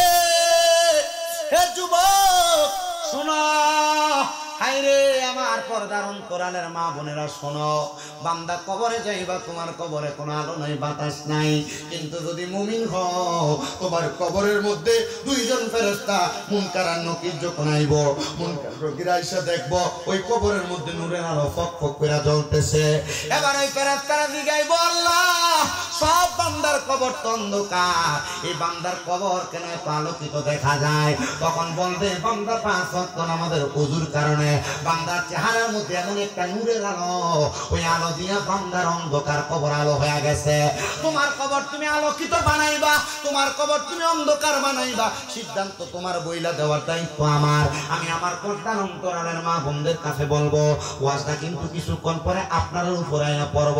সাবধানতা, একটু সুন্দর করে বসে, না জানি ওয়াজটা আপনারা কোন মায়ের গায়ে পড়ে যায়। আপনারা তারা এখানে বসছেন, আপনাদের গায়ে ওয়াজটা পড়ব, শুধু একটু মনোযোগ নিয়ে বসবেন। বলে হুজুর আপনার গায়ে ফল আমরা বৈশালা হইব কি আমরা যাই গা? না না না, যদি হেদায়েত হইতে চান, এই দিন সিরাতাল মুস্তাকিম পথটা পাইতে চান, ওয়াজটা শুনে ওয়াজটা দিয়ে আপনার কি লাভ হয় একটু জানার চেষ্টা করেন। এবার এই কবরের মধ্যে মুমিন যদি হয়, আল্লাহর প্রশংসাকারী বান্দা যদি হয়, কবরের মধ্যে সুন্দর আলো হয়ে যাইব, বান্দার চেহারা নূর দ্বারা। এবার কবরে ফেরেশতা আইব 5টা, মুনকার আর কবরের মধ্যে 2 ফেরেশতা মুনকার নাকির। ওই মুনকার নাকির এবার কবরে দিয়ে আমরা প্রশ্ন করে, মান রব্বুকা ওমান দীনুকা ওমান নাবিয়ুকা, করেনি। কিন্তু মুমিন বান্দারা কবরের ভিতরে তো প্রশ্নই করতো না। হ্যাঁ, কি মুমিনের প্রশ্ন করতো না? তাহলে প্রশ্ন কার লাগা? আর প্রশ্নের উত্তর মুমিনের লাগা না। তো প্রশ্ন করবে না কেন? কারণ বান্দার চেহারার মধ্যে তার নামাজের ছাপ থাকবে, বান্দার চেহারা বান্দার দেহের মধ্যে তার মুমিনত্বের ছাপ থাকবে। তখন ফেরেশতা বান্দার ঈমানদারির চেহারা দেখা বান্দা বলবে আর হিসাবের দরকার নাই, সামনে শিখে যাও। জবানটা খুইলা ধরে ধরে কোন সুবহানাল্লাহ। বন্ধু আমার অন্য বর্ণনায় দেখলাম কবরে প্রশ্ন মান রব্বুকা, বান্দার মুখ থেকে আওয়াজ আসবে, বান্দা বলবে রব্বি আল্লাহ। আরেক বর্ণনায় দেখলাম প্রশ্ন করবে ওমান দিনুকা, বলে আমার সুরত দেখো, আমার দিনের সুরত আছে। দাড়ি হৃদয় ফোন শেপ করলা, কাছে আলাইলা, কবরের মধ্যে যে তুমি যাইবা, শোনো মুসলমান শুননা লাও, তারা এখানে বসলে একটু মনোযোগ দিয়ে শোনো। ওই কবরে 3 নাম্বার প্রশ্ন, আমার নবীরে তোমার সামনে আসবো, ওমান হাজার রাসূল, এই ব্যক্তিরে চিনো কিনা? আমার নবীরে তোমার সামনে দাঁড় করে বলবে দেখো চিনো কিনা? বান্দা শোনো শোনো শোনো, যখন আমার নবী তোমার সামনে আসবে তুমি নবীরে চিনা লাগবে না। মুখের মধ্যে নবীর সুন্নত দাড়ি থাকবে, ওঠে না তো? মুখের মধ্যে নবীর সুন্নত দাড়ি থাকার কারণে তখন আপনি নবীরে চিনা লাগবে না। নবী তখন বলবে আয় আয় আয় আমার উম্মত, দুনিয়াতে টুপি পরছো, পাঞ্জাবি পরছো, এটা লইয়া কবরে আইছো না, শুধু 2টা 3টা কাফনের টুকরা লইয়া আইছো, কিন্তু কবরের মধ্যে নেওয়ার সময় কিন্তু দাড়ি শেখ করে দিত না। এই দাড়িগুলো আমার নবী দেখা যদি খুশি হইয়া যায় না, চিন্তা করো নবীদের কুল মুবারকের মধ্যে আমার নবী লইয়া যাইব। আর নবী যদি কবরে আপনার দাড়িগুলা ফুনসেট করা দেখে নবী নবী যদি কয় আমি তোরে চিনি না উপায় নাই, নবী যদি কয় আমি তোরে চিনি না উপায় নাই। আরে নবী চিনব কেমনে? তোমার দাড়িগুলো তো পৌঁছেপ করা। যদি কবরে নবীরে তোমার চিনাইতে চাও, পৌঁছেপ করা বন্ধ করো, পৌঁছেপ করা বন্ধ করো, দাড়ি কাটা বন্ধ করো। আপনারা মনে করেন, চিন্তা করেন, অনেক কয় হুজুর দাড়ি রাখতাম, বৌদ্ধ মনে করে বয়স তো বেশি হয়েছে না, মাত্র একটার বাপ কিন লেগে দাড়ি রাখো। বাবা শোনো শোনো শোনো, তোমার বউ কিন্তু তোমার একটা নেক কামড় দিয়া তোমার বাঁচাইতো না। আল্লাহর রাস্তায় মাপ চাই, মাপ চাই, মাপ চাই। এখন থেকে দাড়িগুলা রাখার চেষ্টা করো। যদি তোমার বউ তোমার শালিরা চেতায়, হ্যাঁ দাড়িতে রাখছো, দাড়ি রাখার কারণে তোমার বুড়া বেড়া লাগে, বউরে কইবা বুড়া লাগুক অসুবিধা নাই, তবে আমার কবরের মধ্যে আল্লাহ তাআলা আমার 18 বছর জওয়ান বানিয়ে দিব। এবার তুমি চিন্তা করো, আমার কি কবরের জগতে ভালো চাও না দুনিয়ার জগতে? তখন বউ অটোমেটিক কইব তোমার কবরের জগতে ভালো চাই। অনেক যুবক পোলাপান দাড়ি রাখতে চায় না, কয় হুজুর দাড়ি রাখলে সুন্দর মাইয়া বিয়ে করা যাবে না। আপনারা কোন কথাটা আসলে সত্য না মিথ্যা? সত্য না মিথ্যা, আপনার লজিকও ঠিক আছে। দুইটা ক্ষেত্রে একটা সত্য একটা মিথ্যা। এই কথাটা সত্য, আপনারা কোনো কষ্ট করেননি। আমি কিন্তু প্রশ্ন উল্টা পাল্টা করি, মাঝে মাঝে দুই একটা কথা লড়সড় করি, যেন আপনাদের মনোযোগটা ঠিক থাকে। আপনার মন আল্লাহর রাস্তে আমার কাছে বেশি ভালো লাগতেছে কেন জানেন? একটু ভিডিও কোন জায়গায় তরিকতপন্থী অনেকে আছে, আর বিশেষ করে অনেক জায়গায় মাহফিলে পোলাফাইন সুইটটা মুইটটা হয়ে থাকে। কিন্তু আজকে আপনারা যারা আছেন মোটামুটি বয়স্ক, এর লাগে আল্লাহর কসম আমি ওয়াজ আর অন্যদিকে নিতেছি না। আজকে ওয়াজটা করতেছি বুঝের ওয়াজ। আপনার কি কষ্ট হইতেছে? ওয়াজ বুঝে আইতেছে মনে হইতেছে, ওয়াজ কাজে লাগবো মনে হইতেছে।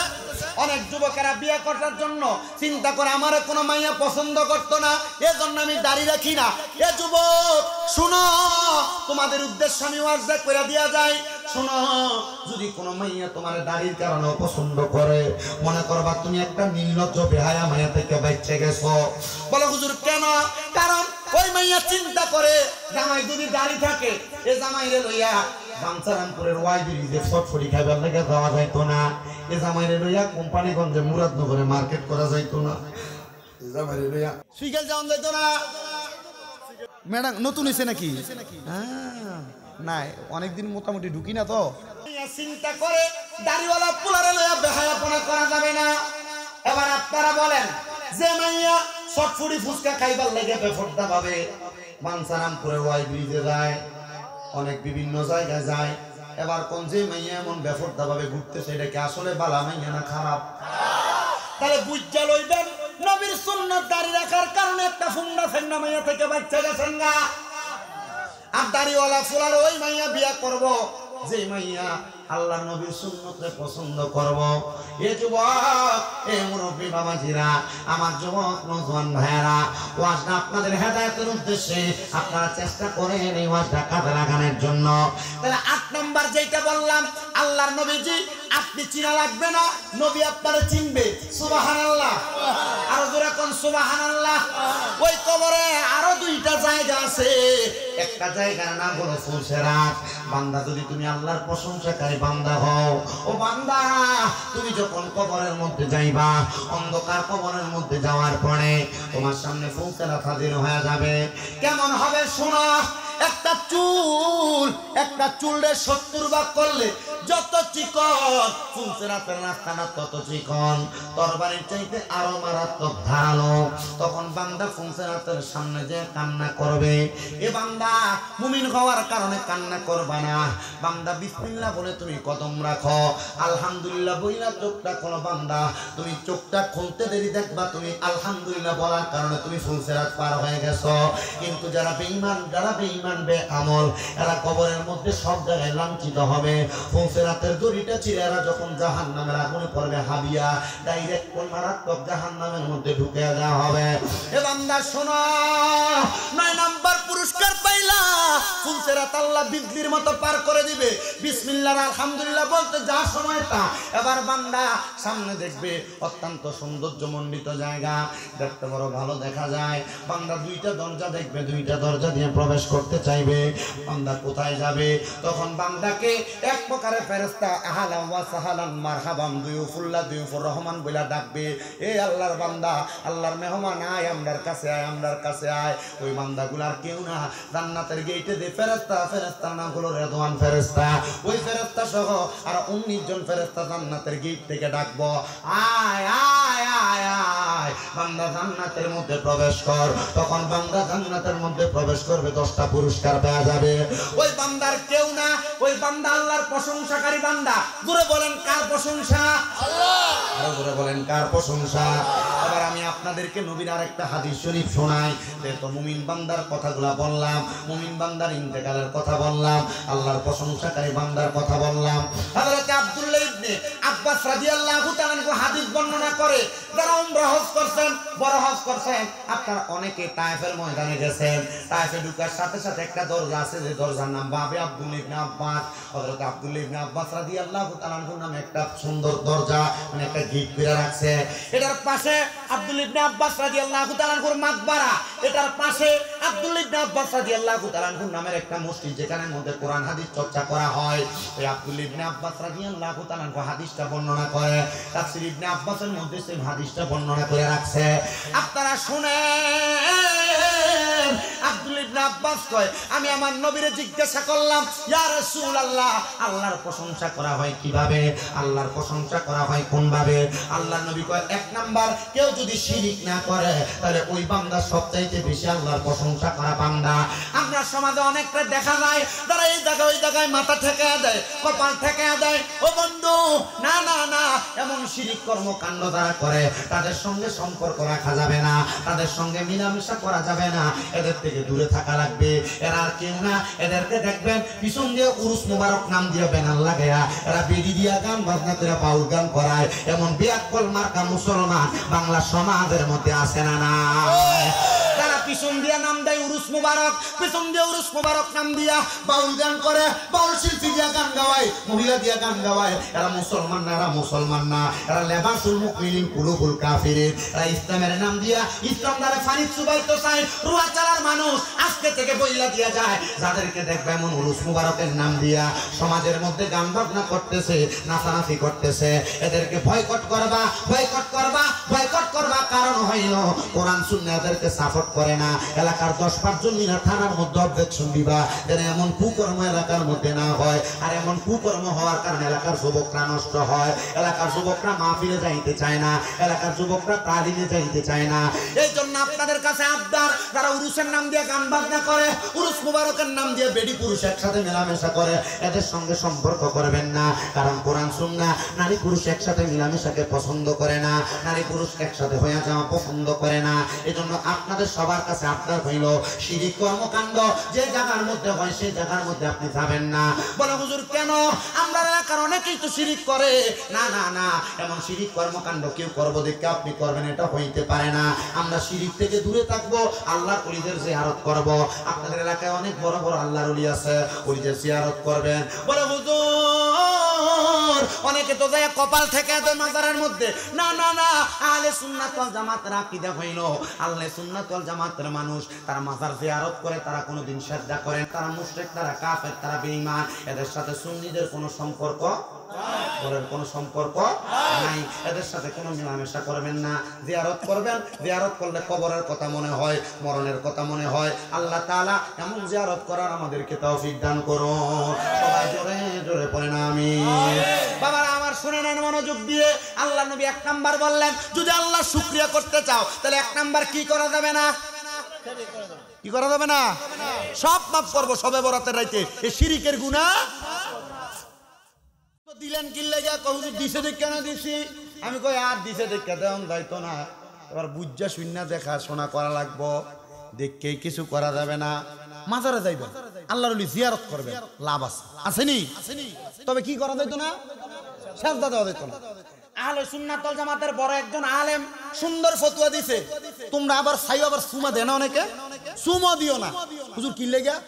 তোমার চেহারা পাপী, মুখ পাপী, তোমার শরীরটা পাপী, এখানে যিনি আছে তিনি তো পবিত্র, তো ফাঁপি জায়গাটা কেন পবিত্র জায়গা লাগাস?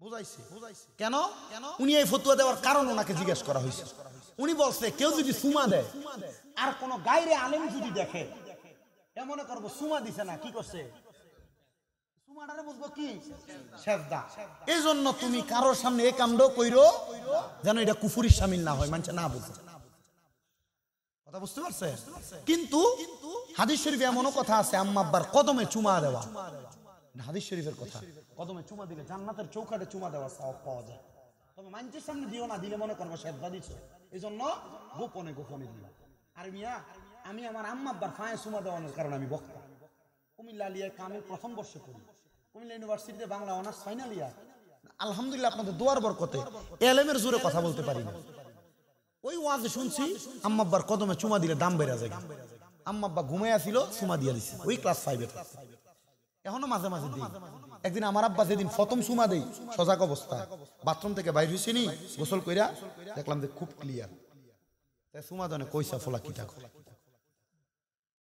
কইসা ফোলা কি করে আমার এক ভিডিও ম্যান আছিল এতে কয় আমনে এটা করে না কেমন লাগে না আপনারা সবাই আয়া আতো চুমা দেয় আমনে লোক মুসাফা করে কোলাকুলি করে আমনেরে সম্মান করে আমনে দিয়ে চুমা দেন আমি কইলাম আমারে সবাই সম্মান করে আদর যত্ন করে আমি এনে করি দেখি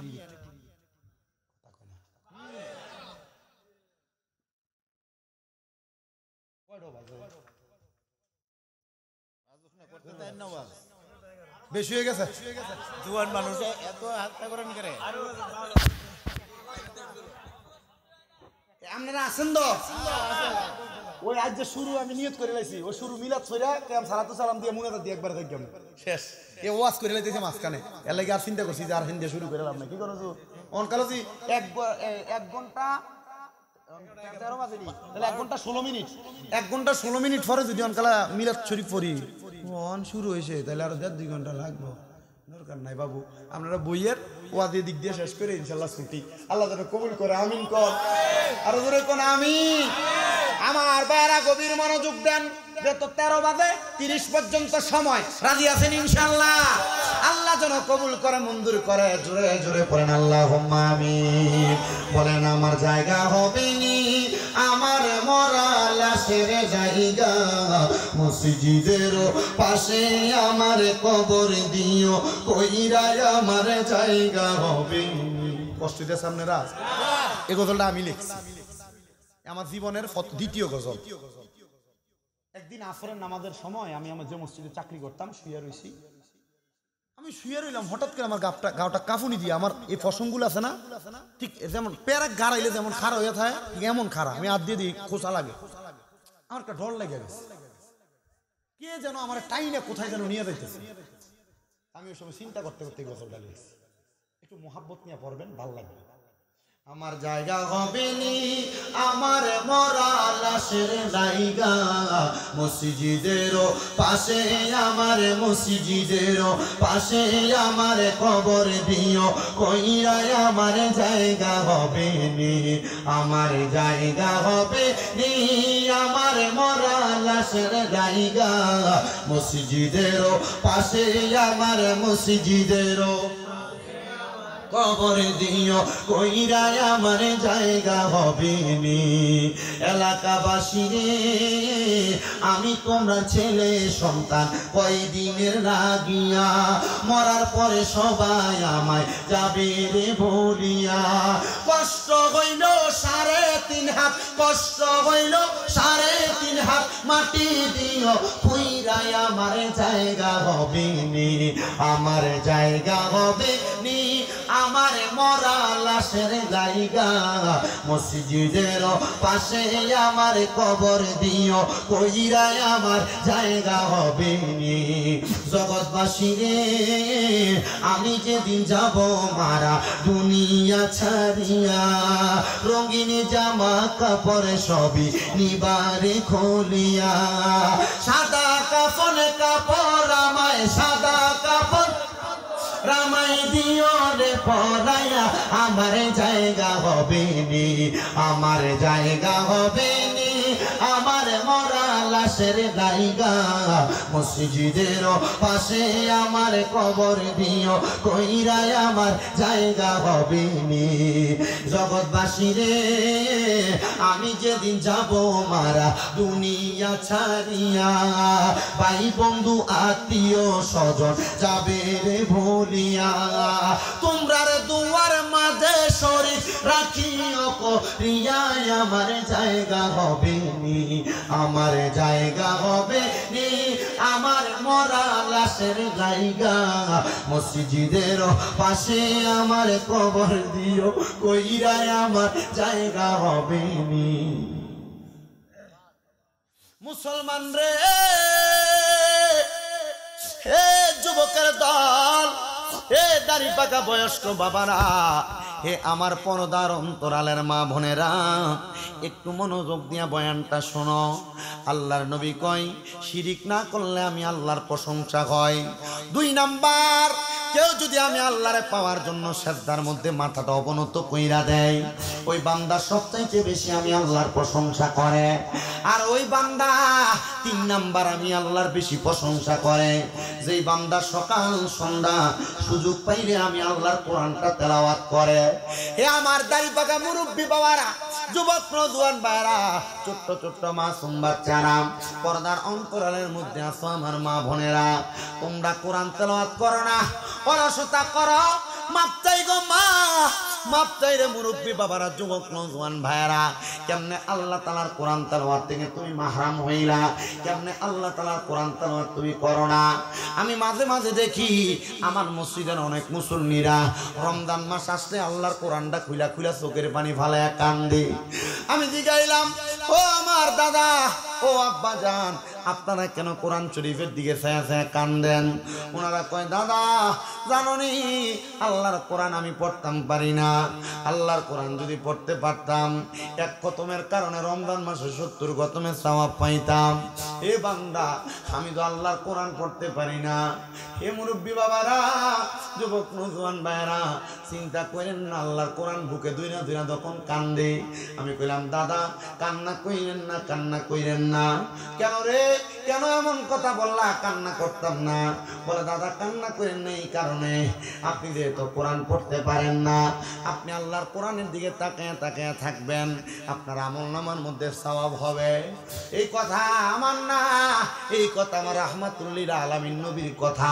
নবীজি শুধু এই কথা বললেন না নবী যখন বলছে কোরআনের দিকে তাকাইলেও সওয়াব হবে এমন টাইমে নবীর যুদ্ধের মধ্যে আহত হওয়া একজন সাহাবী হাতটা তুলছে ফিদাকা আবি ওয়া উম্মি ইয়া রাসূলুল্লাহ আমার মা বাবা আপনার কদমের মধ্যে কুরবান হোক ইয়া রাসূলুল্লাহ নবী গো আমি তো দুইটা চোখ দিয়া দেখি না আমিও কি আল্লাহ তাআলার কোরআন দেখতে সওয়াব পাবো কেমনে আমার নবী কয় শোনো আল্লাহ তাআলার কোরআন যদি না দেখো আল্লাহ তাআলার কোরআনের মুহাব্বত আল্লাহ তাআলার কোরআনের ভালোবাসা অন্তরে ধারণ করবা দেখবা তোমার সিনাটা কোরআনের নূর দ্বারা ভরপুর হয়ে গেছে আমার আল্লাহ তাআলা মরার পরে তোমারে জান্নাত দান করে দিয়েছে আমার আল্লাহ তাআলা মরার পরে তোমারে নাজাত দিয়া দিয়েছে এ বন্ধু শুনো রে শুনো তোমাদের কাছে আমি আবদার জানিয়ে দেই যদি সুযোগ পাও আল্লাহ তাআলার কোরআনটা বেশি বেশি তেলাওয়াত করবা এ বাবা আল্লাহর কোরআন তেলাওয়াতের বরকতে আমার আল্লাহ তাআলা অসংখ্য পরিমাণ বরকত দান করে অসংখ্য পরিমাণ নিয়ামত দান করে অসংখ্য পরিমাণ আল্লাহ তাআলা ফজিলত দান করে শোনো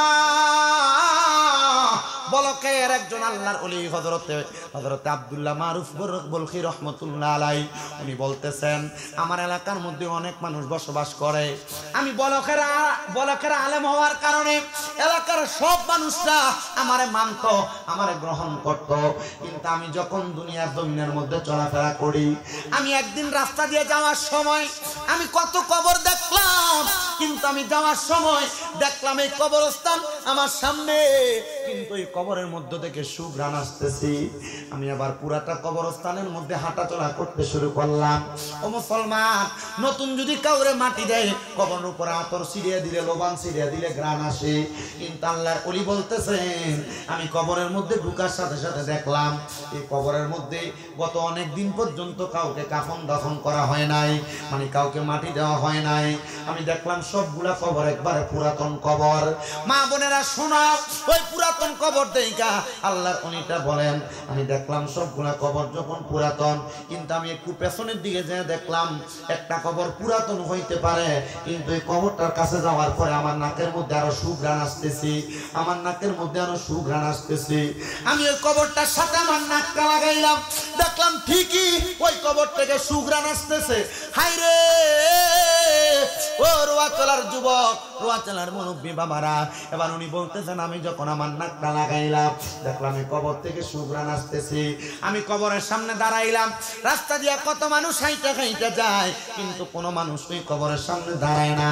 আমি আবার হঠাৎ করে দাঁড়াইয়া একজন মানুষকে জিজ্ঞাসা করলাম, হে আগন্তুক পথিক, তুমি বলো এই কবরের মধ্যে কে আছে? বলতে পারবানি এই কবরের মধ্যে কে শুয়ে আছে? পথিকটা ডাক দিয়া কয়, এ কবরে কেউ না, আমরার এলাকার একবারে নিম্ন প্রজাতির একজন মানুষ, যে ব্যক্তির কাঠ ছিল কাঠ কাটা, মানে কাঠ হইয়া কি ছিল, কাঠ হইরা ছিল, কাঠ কাটতো, এটা তো তার কবর। এই ব্যক্তি মারা গেছে অনেক দিন হয়ে যায়। এবার আল্লাহর অলিটা ডাক দিয়া কয়, এ বাবা আগন্তক রাস্তার পথিক, তুমি বলো না এই কাটুরিয়ার বাড়িটা কোন জায়গায়? বলে আমাদের এলাকার পশ্চিম অঞ্চলের শেষ মাথার মধ্যে। আল্লাহর অলি বলেন আমি যাইতে তুই কবরের আওলাদের কাছে গেলাম, কবরবাসীর আওলাদের কাছে গেলাম। আওলাদের কাছে যাইয়া আমি জিজ্ঞাসা করলাম, ও ঘরের সদস্য আসনি তোমরা ঘরে কেউ? আমি দেখলাম ঘরের মধ্য থেকে কোনো জবাব দেয় না। দ্বিতীয়বার সালাম দিলাম, ঘরের মধ্য থেকে কোনো জবাব দেয় না। তিনবার সালাম দিলাম, কোনো জবাব দেয় না। আমি তিনবার সালামের জবাব না পেয়ে চলে আসলাম। একটা মাসালা শুনেন, তাহলে যদি কারোর ঘরের সামনে যায় সর্বনিম্ন তিনবার সালাম দিবেন, যদি কোনো জবাব না দেয় আল্লাহর কসম যদি মা বাবার ঘর হয় ঢুকা যাবে না, সালাম দিয়ে প্রবেশ করবেন, এটা নবীর হাদিসের কথা। আর আমরার বেটারা সালাম দিব দূরের কথা, দরজার সামনে দিয়ে জুতাটি ফালাইয়া দুরুম করে ঘরে ঢুকে। না না না, আল্লাহর নবীর সুন্নত হইল কোন ঘরের মধ্যে প্রবেশ করার আগে সালাম দিয়ে ঘরে প্রবেশ করবা। এটা এখন থেকে চালু করবেন। আপনারা যদি চালু করেন, আল্লাহর নবী কয় যে আমার একটা সুন্নত জিন্দা করলো তার 100 শহীদের সওয়াব দেওয়া হবে। ও মুসলমান, আপনি তো সালাম দেন না, আপনি ঘরের মধ্যে ঢুকার আগে উনাফানা করেন। এজন্য এখন থেকে ঘরের মধ্যে সালাম চালু করা দরকার আছে না নাই? আর যারা মা বোন আছেন পর্দার একটু মনোযোগ দিয়ে শুনেন, জামাই যদি সালাম দিতে মনে না থাকে, এখন থেকে আপনি জামাইরে একটু সালামটা ভালো করে দিয়েন। ঘরের মধ্যে ঢুকলাম আসসালামু আলাইকুম, আর আমরা বেরিয়ে সালাম দিব দূরের কথা, আইতে না আইতে কানের মধ্যে case case case case case শুরু করে যায়। কানের মধ্যে শ্বশুরির নামে ফেত লাগানি শুরু করে, কে তার লগে কি করলো এগুলা বলা শুরু করে, নন্দের নামে বিচার দেওয়া শুরু করে। তো জামাই ঘরে আইলে মাথাটা গরম হয়ে যায়, তখন ফিট বেড়ায় গুরুম করে একটা খিট চালায়। না না না মা, যদি ঘরের মধ্যে শান্তি চান, আপনারা আগে আপনার স্ত্রীরা যারা আছেন আপনারা স্বামীরে সালাম দিবেন। দেখবেন আপনি যখন সালাম দিবেন আপনার জামাই আপনারা সালাম দিব, তখন আর আপনারা হুমকে জি গালি দিত না, তখন আপনারা সুন্দর নামে নামে ডাকবো। যেমন ভাবে আমার নবীর স্ত্রীর ডাকতো হুমায়রা লাল সুন্দরী কইয়া, জবান ডাকবিরা ধরে ধরে কোন সুবহানাল্লাহ। আমি আমার মা বোনদেরকে একটু ওয়াজ করে দিয়ে গেলাম, আপনারা এখন থেকে কাজ করবেন। জামাই যদি সালাম দিতে বুঝলে থাকা, আপনারা জামাইকে সালাম দিবেন, সন্তানরা মারে সালাম দিবা, বাপরে সালাম দিবা। এবার আপনারা কোন এমন সুন্নত আমরা সমাজে চালু হওয়ার দরকার আছে না নাই? রুয়াছড়া এলাকায় কত ওয়াজ মাহফিল হয়েছে জানি না, এই কথাগুলা কত আলেম আপনারা বইলা গেছে, কিন্তু আপনারা কিন্তু এই কথাগুলা শুনছেন ঠিক, আমল করছেন না। বাবারে ওয়াজ মাহফিল কম হয় না, অল্প কিছুদিন পরে রুয়াছড়া আরেকটা মাহফিল হবে, আমি বেনার দেখে আসছি। আপনার ওয়াজ মাহফিলে যান, কথা সত্য, আল্লাহর দোহাই লাগে। ওয়াজ মাহফিলে হুজুররা যে কথাগুলা বলে এই কথাগুলা মাইন্না চলার চেষ্টা করবেন, মাইন্না চলার চেষ্টা করবেন। তাহলে ঘরের মধ্যে সালাম দিবেন, সালাম একবার, দুইবার, তিনবার, জবাব নাই, ঢুকার দরকার। যদি কেউ না থাকে এরপরে সিদ্ধান্ত আলাদা, ঠিক না? যদি খালি ঘর হয় কি দিয়ে ঢুকবেন? কেন? ঘর যদি অনেক দিন পর্যন্ত কেউ নাও থাকে, ঘরের মধ্যে ফেরেশতারা বসবাস, তখন সালামের জবাব দিয়ে দেয় কি? ফেরেশতারা। আবার কোন বর্ণনায় ওই ঘর যদি অপবিত্র হয়, শয়তান বসবাস করে, সালাম দেওয়ার কারণে শয়তান ওখান থেকে পালায়ে চলে যায়। ওয়াজের থেকে কতলা শিক্ষা যে আছে, যদি মানতেন পারেন কি যে একটা কাম হইব।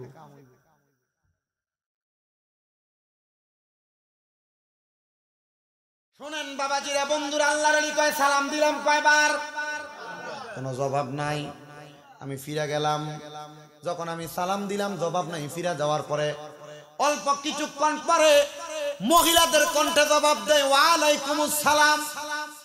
আমি আর দাঁড়াইলাম না, রাগান্বিত হয়ে গেছে। 3 বার সালাম দিলাম, জবাব দিলেন না, এখন পিছন দিয়ে সালামের জবাব দেন। আল্লাহর ওলি বলে 3 বার সালামের জবাব যখন পাইলাম না, 4র্থবার জবাব পাইলাম, 3য়বারের পরে যখন ফিরে চলে আসি জবাব যখন পাইলাম, এবার আমি জবাবটা পাইয়া হঠাৎ করে ওই পিছনের দিকে আর ফিরলাম না। মহিলা কয় হুজুর জানি রাগান্বিত হয়েছেন। হুজুর আপনি যখন আমারে প্রথম সালাম দিছেন আমি 2য় রাকাত নামাজের সাজদা থেকে উঠছি। হুজুর আপনি যখন আমারে 2য়বার সালাম দিছেন আমি তাশাহুদ করে শেষ করছি। 3য়বার সালাম দিছেন আমি মাত্র দুরুদ ইব্রাহিম পড়ছি। দোয়া মাসুরা পড়া সালামটা ফিরাইয়া আপনার সালামের জবাব দিতে আমার লেট হয়ে গেছে। হুজুর কয় সারতে বালা মানুষের হাতে ধরা। নামাজি মানুষ, নামাজ পড়তে দেরি হয়েছে, লাগে সালাম দিতে জবাব দিতে দেরি হয়েছে। ওই মহিলা কয় হুজুর এই জন্য দেরি হয়েছে। আল্লাহর ওলি কয় মা ঠিক আছে, তাহলে আপনার দিকে আমি তাকাইলাম না। তাহলে বোঝাইলো এই জায়গার মধ্যে পর্দার একটা খেলা আছে না নাই? বেরিয়ায় বেড়াইতের সামনে যে চইলা দাও, ও বেড়া মানুষ, মহিলাদের বীরের মধ্যে যে চইলা দান, বেরিয়াইতের মাঝে যে বইয়া বইয়া কথা কন, এটা কি আপনি ছাড়বেন না?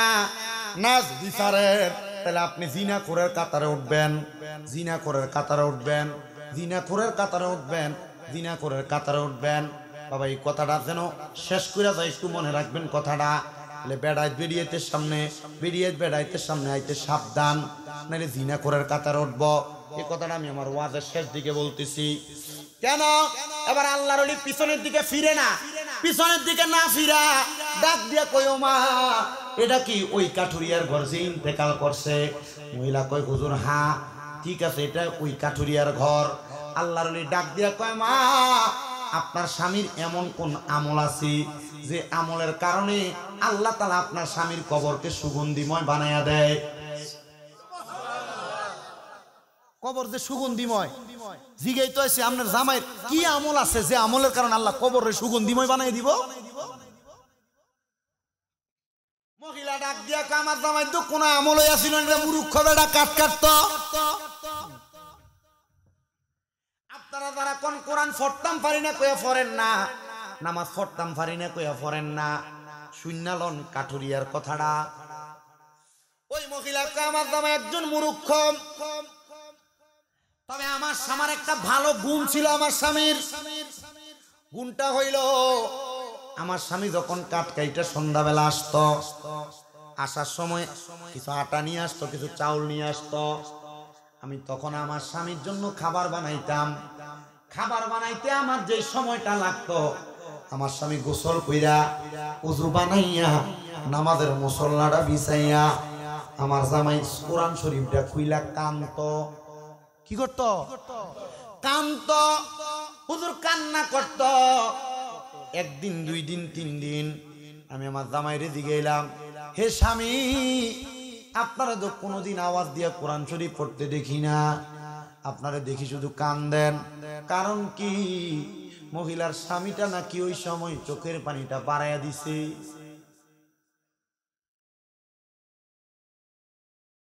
চিন্তা করছেন? মহিলা জিজ্ঞাসা করে, হে স্বামী আপনারা তো কোরআন তেলাওয়াত করতে দেখি না, আপনি তো শুধু তাকে তাকে কান্দেন। মহিলা কয় আমার স্বামী তখন আরো কান্নার স্পিরিটটা বাড়াইয়া দিছে।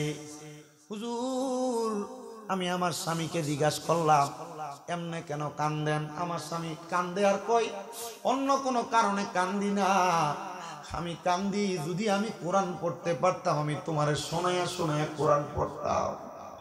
আমি আল্লাহর কোরআন পড়তে পারি না স্ত্রী, আমি এই জন্য কান্দি, আমি এই জন্য কান্দি। আল্লাহ নিয়ে আমার কান্নাটা আল্লাহর দরবারে কবুল করে। মহিলা কই হুজুর বলেন না গো হুজুর, আমার স্বামীটা কবরের মধ্যে যাওয়ার পরে নাজাত পাইবনি। হুজুর মুস্কি হাসে আর চোখের পানি ফালাইয়া কান্দে। কয় মা আমার আল্লাহ তাআলা আপনার জামাইটারে বড় ভালো রাখছে। হুজুর কয় আমি সাথে সাথে নামাজের মুসল্লাটা বিছাইয়া 2 রাকাত নামাজ পড়িয়া মুরাকাবা করছি। মুরাকাবা আমার রোয়া চালার যুবক মুরব্বী বাবা পীরের হাতে দে বায়াত হই না। মুরাকাবাটা কেমনে করে একবার তুমি শিখছুনি? মুরাকাবাটা কেমনে করে শিখছুনি?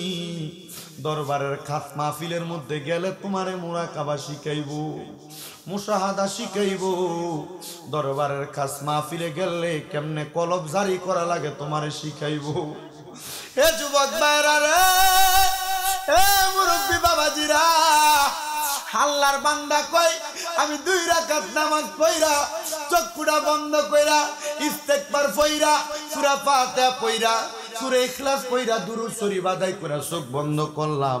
আর জানতে চাইলাম আল্লাহ তোমার বান্দার কবরের মধ্যে কেন এত সুঘ্রাণ? আমার আল্লাহর পক্ষ থেকে আওয়াজ দেয় এই বান্দা শুধু আল্লাহর কোরআনের দিকে তাকিয়ে তাকিয়ে চোখের পানিটি ফালায়া কান্না করার কারণে আমার আল্লাহ তাআলা এই বান্দার কবরের মধ্যে সুঘ্রাণ দিছে। হেরোয়া চালার বাবারা দাড়িগুলা পাইকা গেছে। হেরোয়া চালার বাবারা মাজার ব্যথার কারণে হাঁটতে পারো না, চোখটা দিয়া তেমন বালা দেখো না। হে বাবা কবরে যে যাইবা ওই কবরে কি ফুদি লইয়া যাইবা একবার তুমি চিন্তা করছুনি? ওই কবরে যে যাইবা আমার আল্লাহরে কি দেখাইবা চিন্তা করছুনি? ওই কবরে যে যাইবা আমার আল্লাহ তাআলার কাছে দেখানোর মতো তোমার কাছে কিছু আসেনি। তোমার বয়স যখন পড়বে বাটি সঙ্গী হবে বাঁশের লাঠি, কিছু কিছু কম শুনবি তুই কানে মুসলমান, কিছু কিছু কম শুনবি তুই কানে। ওরে বল কমিবে হাতে পায় আবার পেশারে মাথা ডারে ঘুরায়, ছোট অক্ষর দেখিবি না নয়নে নিরঞ্জনে, দিবে তোরে কবরের ভিতরে বলেন পূর্বে তোরে দুজকের আগুনে নিরঞ্জনে, দিবে তোরে দুজকের আগুনে। ওরে গায়ের জোরে বললে কথা নবীর প্রাণে লাগে ব্যথা, চিরদিন তুই থাকবি না ভুবনে কন্যা, চিরদিন তুই থাকবি না ভুবনে নিরঞ্জনে, দিবে তোরে দুজকের আগুনে বলেন দিবে তোরে দুজক গুনে নিরঞ্জনে, পূর্বে তোরে দুজকের। আমার বয়স্ক বাবা যুবক বাবারা ও আমার পর্দার অন্তরালের মা বোনেরা কদমে হাত দিয়া বইলা যায় ওই মুরুক্ষ কাটুরিয়া যদি আল্লাহর কোরআনের সাথে সম্পর্ক রাখার কারণে মুরুক্ষ কাটুরিয়ার কবরটার মধ্যে সুগ্রাণের ব্যবস্থা করে দিতে পারে, আমার আল্লাহ চাইলে তোমরা এমন নিয়ামত দান করতে পারে। সাবধান হয়ে যাও, সতর্ক হয়ে যাও আমার দাড়ি পাকা বুড়ো বুড়ো বাবারা, আপনারা যারা মহিলাদের সামনে বেপর্দা ভাবে চুইলা দেন, আপনারা মনে করেন বেরিয়ে শুধু পর্দা করব, নারীরা শুধু পর্দা করব, না না না, পুরুষেরও পর্দা আছে। আপনি পুরুষ মানুষ গেঞ্জি ছাড়া রাস্তায় হাঁটেন, আপনি মনে করতেছেন শুধু আপনার নাভি থেকে পায়ের নিচ পর্যন্ত টাকনুর উপর পর্যন্ত কাপড় থাকলে চলে, আপনি যে আপনার বুকটা দেখে দেখে রাস্তায় হাঁটেন, এটার জন্য তো আপনি আল্লাহর কাছে জবাব দেওয়া লাগবো।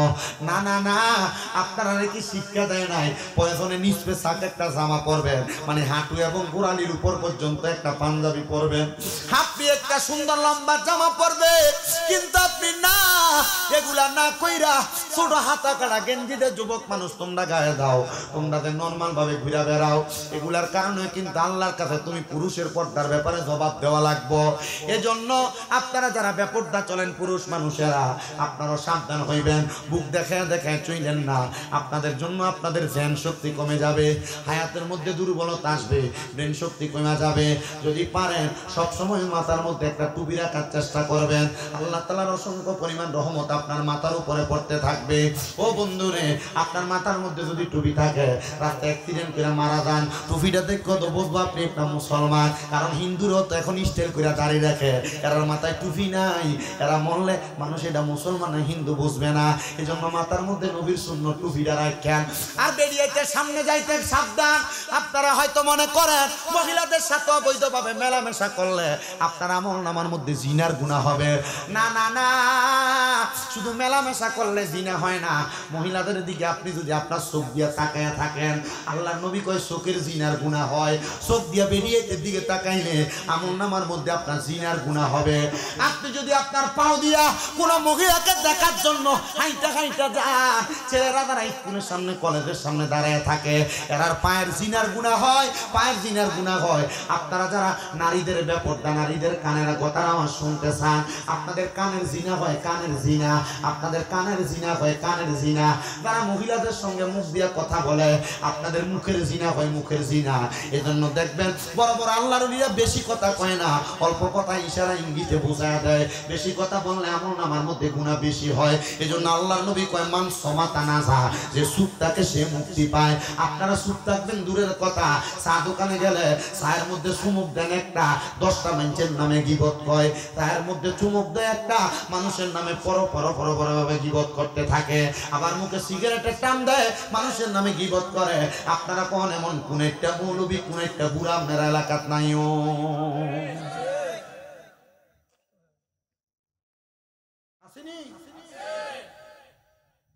কোন একটা বুঝেননি আপনি? ডেঞ্জারাস মানুষ, শয়তান দেয় না, শয়তান, এটা ডেঞ্জারাস শয়তান। পর্দার অন্তরালের মা বোনেরা, ওই মহিলা থেকে শুনেন, মহিলা কিন্তু ওই পুরুষ আল্লাহর ওলির সামনেও যায় নাই, কি সামনেও যায় নাই। ও মা বোনেরা, আপনারা যদি আপনাদের চেহারা স্বরূপ পুরুষ মানুষকে দেখান, বেপরদার কারণে দুজকে যাবেন। আল্লাহ কোরআনে কয় ওয়াকারনা ফি বুয়ুতিকুন্না ওয়ালা তাবাররাজনা তাবাররুজাল জাহিলিয়াতিল উলা। আল্লাহ ঘোষণা করে তোমরা তোমাদের নারীদেরকে জাহিলিয়া যুগের মহিলাদের মতো বের হতে দিও না। যদি দিবা তাহলে তোমাদের নারীরা বেপরদা হবে, ইফতিজিংয়ের শিকার হবে।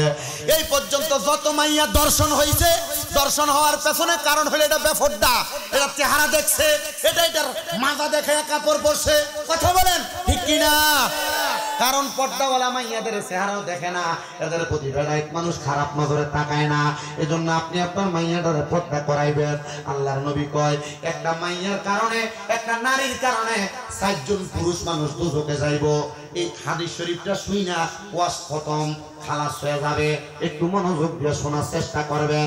আল্লাহর নবী বলছে একটা মেয়ের কারণে কয় প্রকারের মানুষ জাহান্নামে যাবে।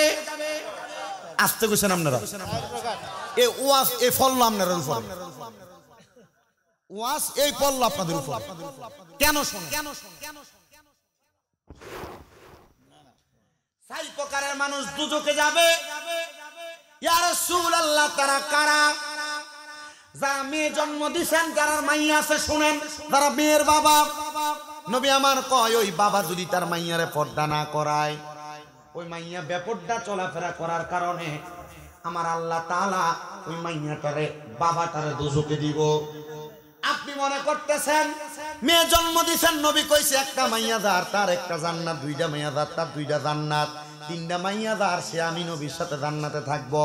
তো মাইয়াটা বেপরদা ঘুরবো, আর আপনি চিন্তা করতেছেন আপনি নবীর লগে জান্নাতে থাকছেন, আপনি শস্যের মধ্যে পদ্ম ফুলের আশা করতেছেন।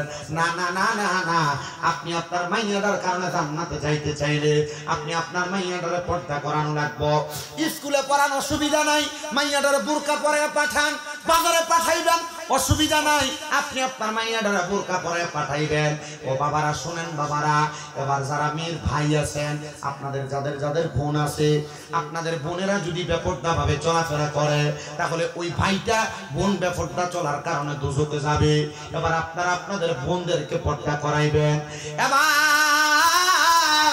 যারা বিবাহ করছেন, যারা বউ আছে, মনে হয় না পোলাপান ছাড়া এখানে বেশি মানুষ আছে, আবিয়াতা মানুষ। আল্লাহর নবী কয়, যদি কোনো পুরুষ মানুষ তার স্ত্রীর পর্দা না করায়, তাহলে তার জাহান্নামে যাওয়ার জন্য কারণ হবে তার স্ত্রী। কেন রে, কেন আপনি আপনার স্ত্রীটারে পর্দা করেন না? আমার বুঝে আসে না, আমার বুঝে আসে না। আপনি বিয়াটা কইরা ছাড়েন না, হুন্ডার পেছনে লইয়া লইয়া আপনি আপনার বউরে নিয়ে ঘুরান। আপনি আপনার বউরে আদেশ দেন আপনার ছোট বাইরে বাদ বেড়ে দেওয়ার লাইগা। আরে নবী বলছে, একটা মহিলার জন্য তার দেবর হইল মৃত্যু সমতুল্য।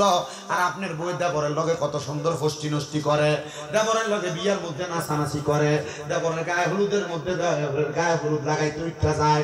আল্লাহর নবী কয়, একটা কাল সাপের মতো হইল একটা মহিলার জন্য তার দেবর। এই মহিলারা দেবরের সামনে যাইতো সাবধান। আল্লাহর নবী কয়, একটা দেবর হইল একটা ভাবির জন্য কাল সাপের মতো। কাল সাপ কামড় দিলে যেমন ভাবে মানুষ মারা যায়, একটা দেবরের সামনে গেলে মহিলা তেমন মারা যাওয়ার মতো।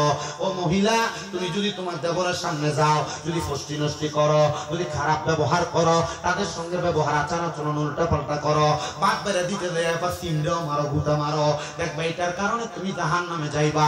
এজন্য যাদের স্ত্রী ব্যাপারটা চলে, আপনারা নামাজ পড়েন লাভ হবে না, রোজা রাখেন লাভ হবে না, কারণ নামাজ পড়েন আপনার ঘর ঠিক নাই। এই কথা বলেন না কেন? ও সন্তান, এখানে আমরা যারা আছি, আমরা তো কোনো না কোনো মায়ের সন্তান, ঠিক কিনা? একটা মায়ের কারণে সন্তান দুজকে যাবে। আপনার মা যদি বেপরদা ভাবে ঘুরে, আপনার মা যদি বেপরদা ভাবে ঘুরে, পর্দা না করে, ওই মায়ের কারণে সন্তান দুজকে যাবে। এর জন্য মাকেও পর্দা করানো লাগবে। মা বুড়া হয়ে গেছে মনে কইরা আপনি আপনার মারে ছাইরা দিয়ে রাখবেন না, না না, সন্তান না, এগুলা করা যাবে না, এগুলা করা যাবে না, এগুলা থেকে বিরত থাকা লাগবে। আপনি আপনার আম্মা জানলেও পর্দা করাইবেন, দেখবেন আপনি আম্মা জানলে পর্দা করাইবে, আপনি জান্নাতে যাইবেন। বোরকা পরাইবেন, মাইয়া ছোট বোরকা পরে অভ্যাস করবেন, মাইয়া ছোট এখন থেকে পর্দা করে অভ্যাস করাইবেন। পর পুরুষের সামনে যাইতে দিবেন না, দেখবেন আপনি আপনার মাইয়া বিয়া দেওয়ার লাগা পুরুষ মানুষ তালাশ করা লাগবো না। মাইনছে কইব, শুনছে আব্দুর রহিমের একটা মাইয়া আছে কিন্তু কোনোদিন দেখছি না, এই মাইয়াটারে দেখতে পারে, মাইয়াটা বালা হইব, এমন ভাবে তালাশ করে আপনার মাইয়া নিউডে নিয়ে যাবে। ও মুসলমান, কেন রে, কেন আপনি এগুলা করেন না? আর এখনকার যুগের মহিলারা বোরকা পরে, সত্য কথা, এই বোরকা পরলে যেই কথা, না পরলে একই কথা। এটা বোরকা কইরা যেমন থাকে, না কইরা এমনই থাকে। মহিলা বোরকা পরলে যেমন দেখা যায়, উলঙ্গ থাকলে আরো ভালো দেখা যায় তো, কারণ এটা বোরকা পরলে শরীরের সর্বাঙ্গ মেপ করা যায়। নাউজুবিল্লাহ বলেন। এমন বোরকা, এটা বোরকা কয় না, বোরকা কয় না, এটা বেহায়াপনা কয়, বেহায়াপনা। কেমনে গো মা, এমন বোরকা পরে আপনি বোরকার কারণে দুজকে যাইবেন, বোরকার কারণে জান্নাতে যাইবেন। তবে বোরকা হবে দুই রকমের। এমন বোরকা পরবে যে বোরকার কারণে আপনার শরীর ম্যাপ করা যাবে না, আর আপনি বোরকা পরে, বোরকার কারণে আপনার শরীরের সর্বাঙ্গ টাইপ করা যায়, ম্যাপ করা যায়। মা গো মা, সাবধান হয়ে যান, এমন বোরকা পইরেন না। আবার অনেক মহিলারা জামা কাপড় যে সেলাই করে, জামা কাপড় অনেক টাইট ফিটিং করে। আমি ওই দিন আমার এক ভাইয়ের দোকানে গেলাম, কুমিল্লা খন্দকার হক টাওয়ারের মধ্যে 6 তলার উপরে লিফটের পাশে। আমি আমার ভাইয়ের দোকানে যেয়ে কইলাম, ভাইজান এই যে পুরান দাম এটা দিয়ে কাজ করেন। বলে ভাই 1 মাস আগে বেডি সেলাই করে নিছে, বেডি নাকি স্লিম হওয়ার জন্য ওষুধ খায়, বেডি শরীরে একটু সিফা হয়ে গেছে গা, ওদের এটা দিয়া গেছে, এটা একটু সিফা দাউনের লাগা, মানে যেন একটু টাইট টাইট লাগে। আমি কইলাম এই জামা ফরনের থেকে না ফরাই তো ভালো, এটা ফরলে তো মহিলার সব কিছুই বোঝা যাবে। কয় হুজুর মানছে এখন পরে এমন। আমি কইলাম কেন, কেন মহিলারা বেহায়াপনা কইরা এমন টাইট ফিটিং জামা কাপড় কইরা তাদের শরীরকে প্রদর্শন করায়? আল্লাহ নবী কয়, আমি নবী যখন মেরাজের মধ্যে গেলাম, আমি দেখলাম এক প্রকারের মহিলা যাদেরকে চুলের মুঠির মধ্যে লটকায়া আগুনের মধ্যে গ্রিলের মধ্যে, গ্রিল খান না, এদেরকে সেক দেওয়া হচ্ছে। ইয়া রাসূলুল্লাহ, তারা কারা? আল্লাহর নবী কয়, এরা হলো 3 প্রকার মহিলা। এক প্রকার মহিলা হইল যারা পোশাক পরে উলঙ্গ, পোশাক পরে কাপড় পরছে, ফেট দেখা যায়, কাপড় পরছে একবারে পাতলা, পুরো শরীর দেখা যায়। এটার ভিতরে আবার অনেক পুরুষও পরে, অনেক ফোলা ফ্যান, সিরা ফ্যান পরে, সিরা পরে না, হাফ প্যান্ট পরে, হাফ প্যান্ট। আল্লাহ নবীকে এমন অনেক মানুষ দেখছি যারা জামা কাপড় পরে উলঙ্গ, এদেরকে জাহান্নামের আগুনে সেক দেওয়া হচ্ছে। উলঙ্গ কারা একটু চিন্তা করে দেখবেন, সিরা ফ্যান যে পরে স্টাইল করা চিন্তা করে দেখবেন। তো বেটা আমার সাইডে দিয়ে চুলটিটা একটু কাটটা এন দিয়ে একটু বড় রাখছে, আজ যদি সবজ করে দিয়ে লাই এরপর আর দাওয়াত দিবেন রুয়াশালা ওয়াজ আজকে সব করে লইতেছি আল্লাহ কবুল করেন আমিন পড়েন এ সুলাতা ঠিক আছে নি রে ক্লিপ লাগা শশীতল এক খাম্পের ভিতরে ওই নয়নপুর বাজারের পরে দিয়ে এক খাম্পের ভিতরে আমি একবার গাড়ির মধ্যে গ্যাস ফুরাইতেছি এক পোলার চুল দেখলাম পুরা মাথাত নাই উপর দিয়ে সামনে দিয়ে একবারে দিক দিয়ে ঘুরাই না দেখলাম তার মনে হয় 5-6টা 7-8টা চুল হবে কেমন জানি সাদা সাদা চুল দেখা আমি তার চুলটার ভিতরে এমনি তাই হুজুর বাথরুম করে দিচ্ছি ফাঁকি আর কি না হুজুর আপনি বুঝেন না এটি স্টাইল অনকালা তো ফলাই এমনি চলে আমি কারি ফোংডারি মনে করছিলাম শয়তান নাই শয়তান তোরে দায়িত্ব দিয়ে গেছে মানুষ সবাই আইছে খিচুড়ি খাওয়াই না মানুষ হয়ে গেছে আল্লাহ কবুল করক জোরে কোনে আমিন তো নবী বলছে জাহান্নামের মধ্যে একটা মহিলা দেখছি যে মহিলার চুলের মধ্যে দিয়ে আগুনে সেক দেওয়া হইতেছে তাহলে এক প্রকার মহিলা কইলো যারা পোশাক পরে উলঙ্গ পোশাক পরে উলঙ্গ দুই প্রকার ওই মহিলা যাদের মাথার চুলগুলা উটের কুজের মতো সুডি আছে না গরুর সুডি ওটার সুডিটা অনেক কোসা না ওই মহিলাকে দেখছি যেই মহিলার মাথার চুলগুলা উটের কুজের মতো দেখবেন কফা লইছে জায়গায় চুলের এমন বান্দা খোফা বাঁধছে মাথার চুল উপরের দিকে উঠতে ভাবে কুজের মতো চুলির মতো বাইরে হয়ে রয়েছে আপনার মাই এমনে বান্ধে আপনার বউ এমনে বান্ধে আপনার ফুতের বউ এমনে বান্ধে আপনি আজকে থেকে চিন্তা করতেছেন অনেকে কমা আমার মাই ওদের এমনি বান্ধে সুন্দরই লাগে দেখতে আল্লাহ নবী কই মহিলারা জাহান্নামের আগুন দিয়ে সেক দিব তৃতীয় প্রকার আরেকটা মহিলা দেখছি যে মহিলারা তার জি ফুতের অভিশাপ দেয় ফুতে যদি কোনো উল্টা পাল্টা কাম করে আল্লাহর গজব ফরক তুরু ফরক কয়নি নবী কই মহিলা যে মহিলা স্বামীকে গজব দেয় লানত প্রদান করে স্বামী যদি একটু উল্টা পাল্টা চলাফেরা করে তবে একটু লসর হয়ে যায় স্বামীরে কয় দেখছো গোলাম কি করছে এমন কথা ব্যবহার করে আল্লাহ নবী কই ওই মহিলাদেরকে আমি দুজকি দেখছি এই জন্য আমি আমার মাদের কাছে বলবো মা এখন থেকে আপনারা বড় সাবধান হয়ে যান জাহান্নামী হওয়ার চাইতে আপনারা যে কাজগুলো করলে ভালো হবে আমি স্বামী রাজা আজকে আপনাদেরকে সেই কাজগুলোর কথা বলে দিয়ে গেলাম আল্লাহ যেন আমাদের সবাইকে পুরো মাইনা চলার তৌফিক দান করে জোরে বলেন আমিন ফি জিকির সালাতু সালাম মুনাজাত কিয়াম মুনাজাত সালাতু সালাম কইছি তো মিলাদ জিকির সালাতু সালাম মুনাজাত ঠিক আছে ওই যে কথা থেকে আসছে তাহলে কোরআন তেলাওয়াত এটা কার প্রশংসা আল্লাহর প্রশংসা এই কোরআন তেলাওয়াতে ঢুকলাম আর কি এটা করিন না আরো 1.5 ঘন্টা আগে ফি শান হাবিবিহি ওয়া মাহবুবিহি ওয়া মা'শুকিহি মুখবিরান ওয়া আমিরা ইন্নাল্লাহা ওয়া মালাইকাতাহু ইউসাল্লুনা আলান নাবিয়্যি ইয়া আইয়ুহাল্লাযীনা আমানু সাল্লু আলাইহি ওয়া সাল্লিমু তাসলিমা আল্লাহুম্মা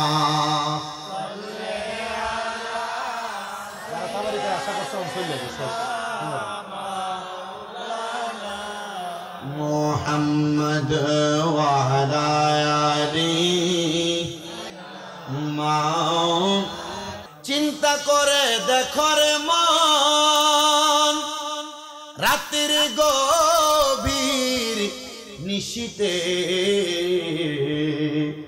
আসছো একা যাইবা একা কে যাবে তোর সঙ্গে এ আল্লাহুম্মা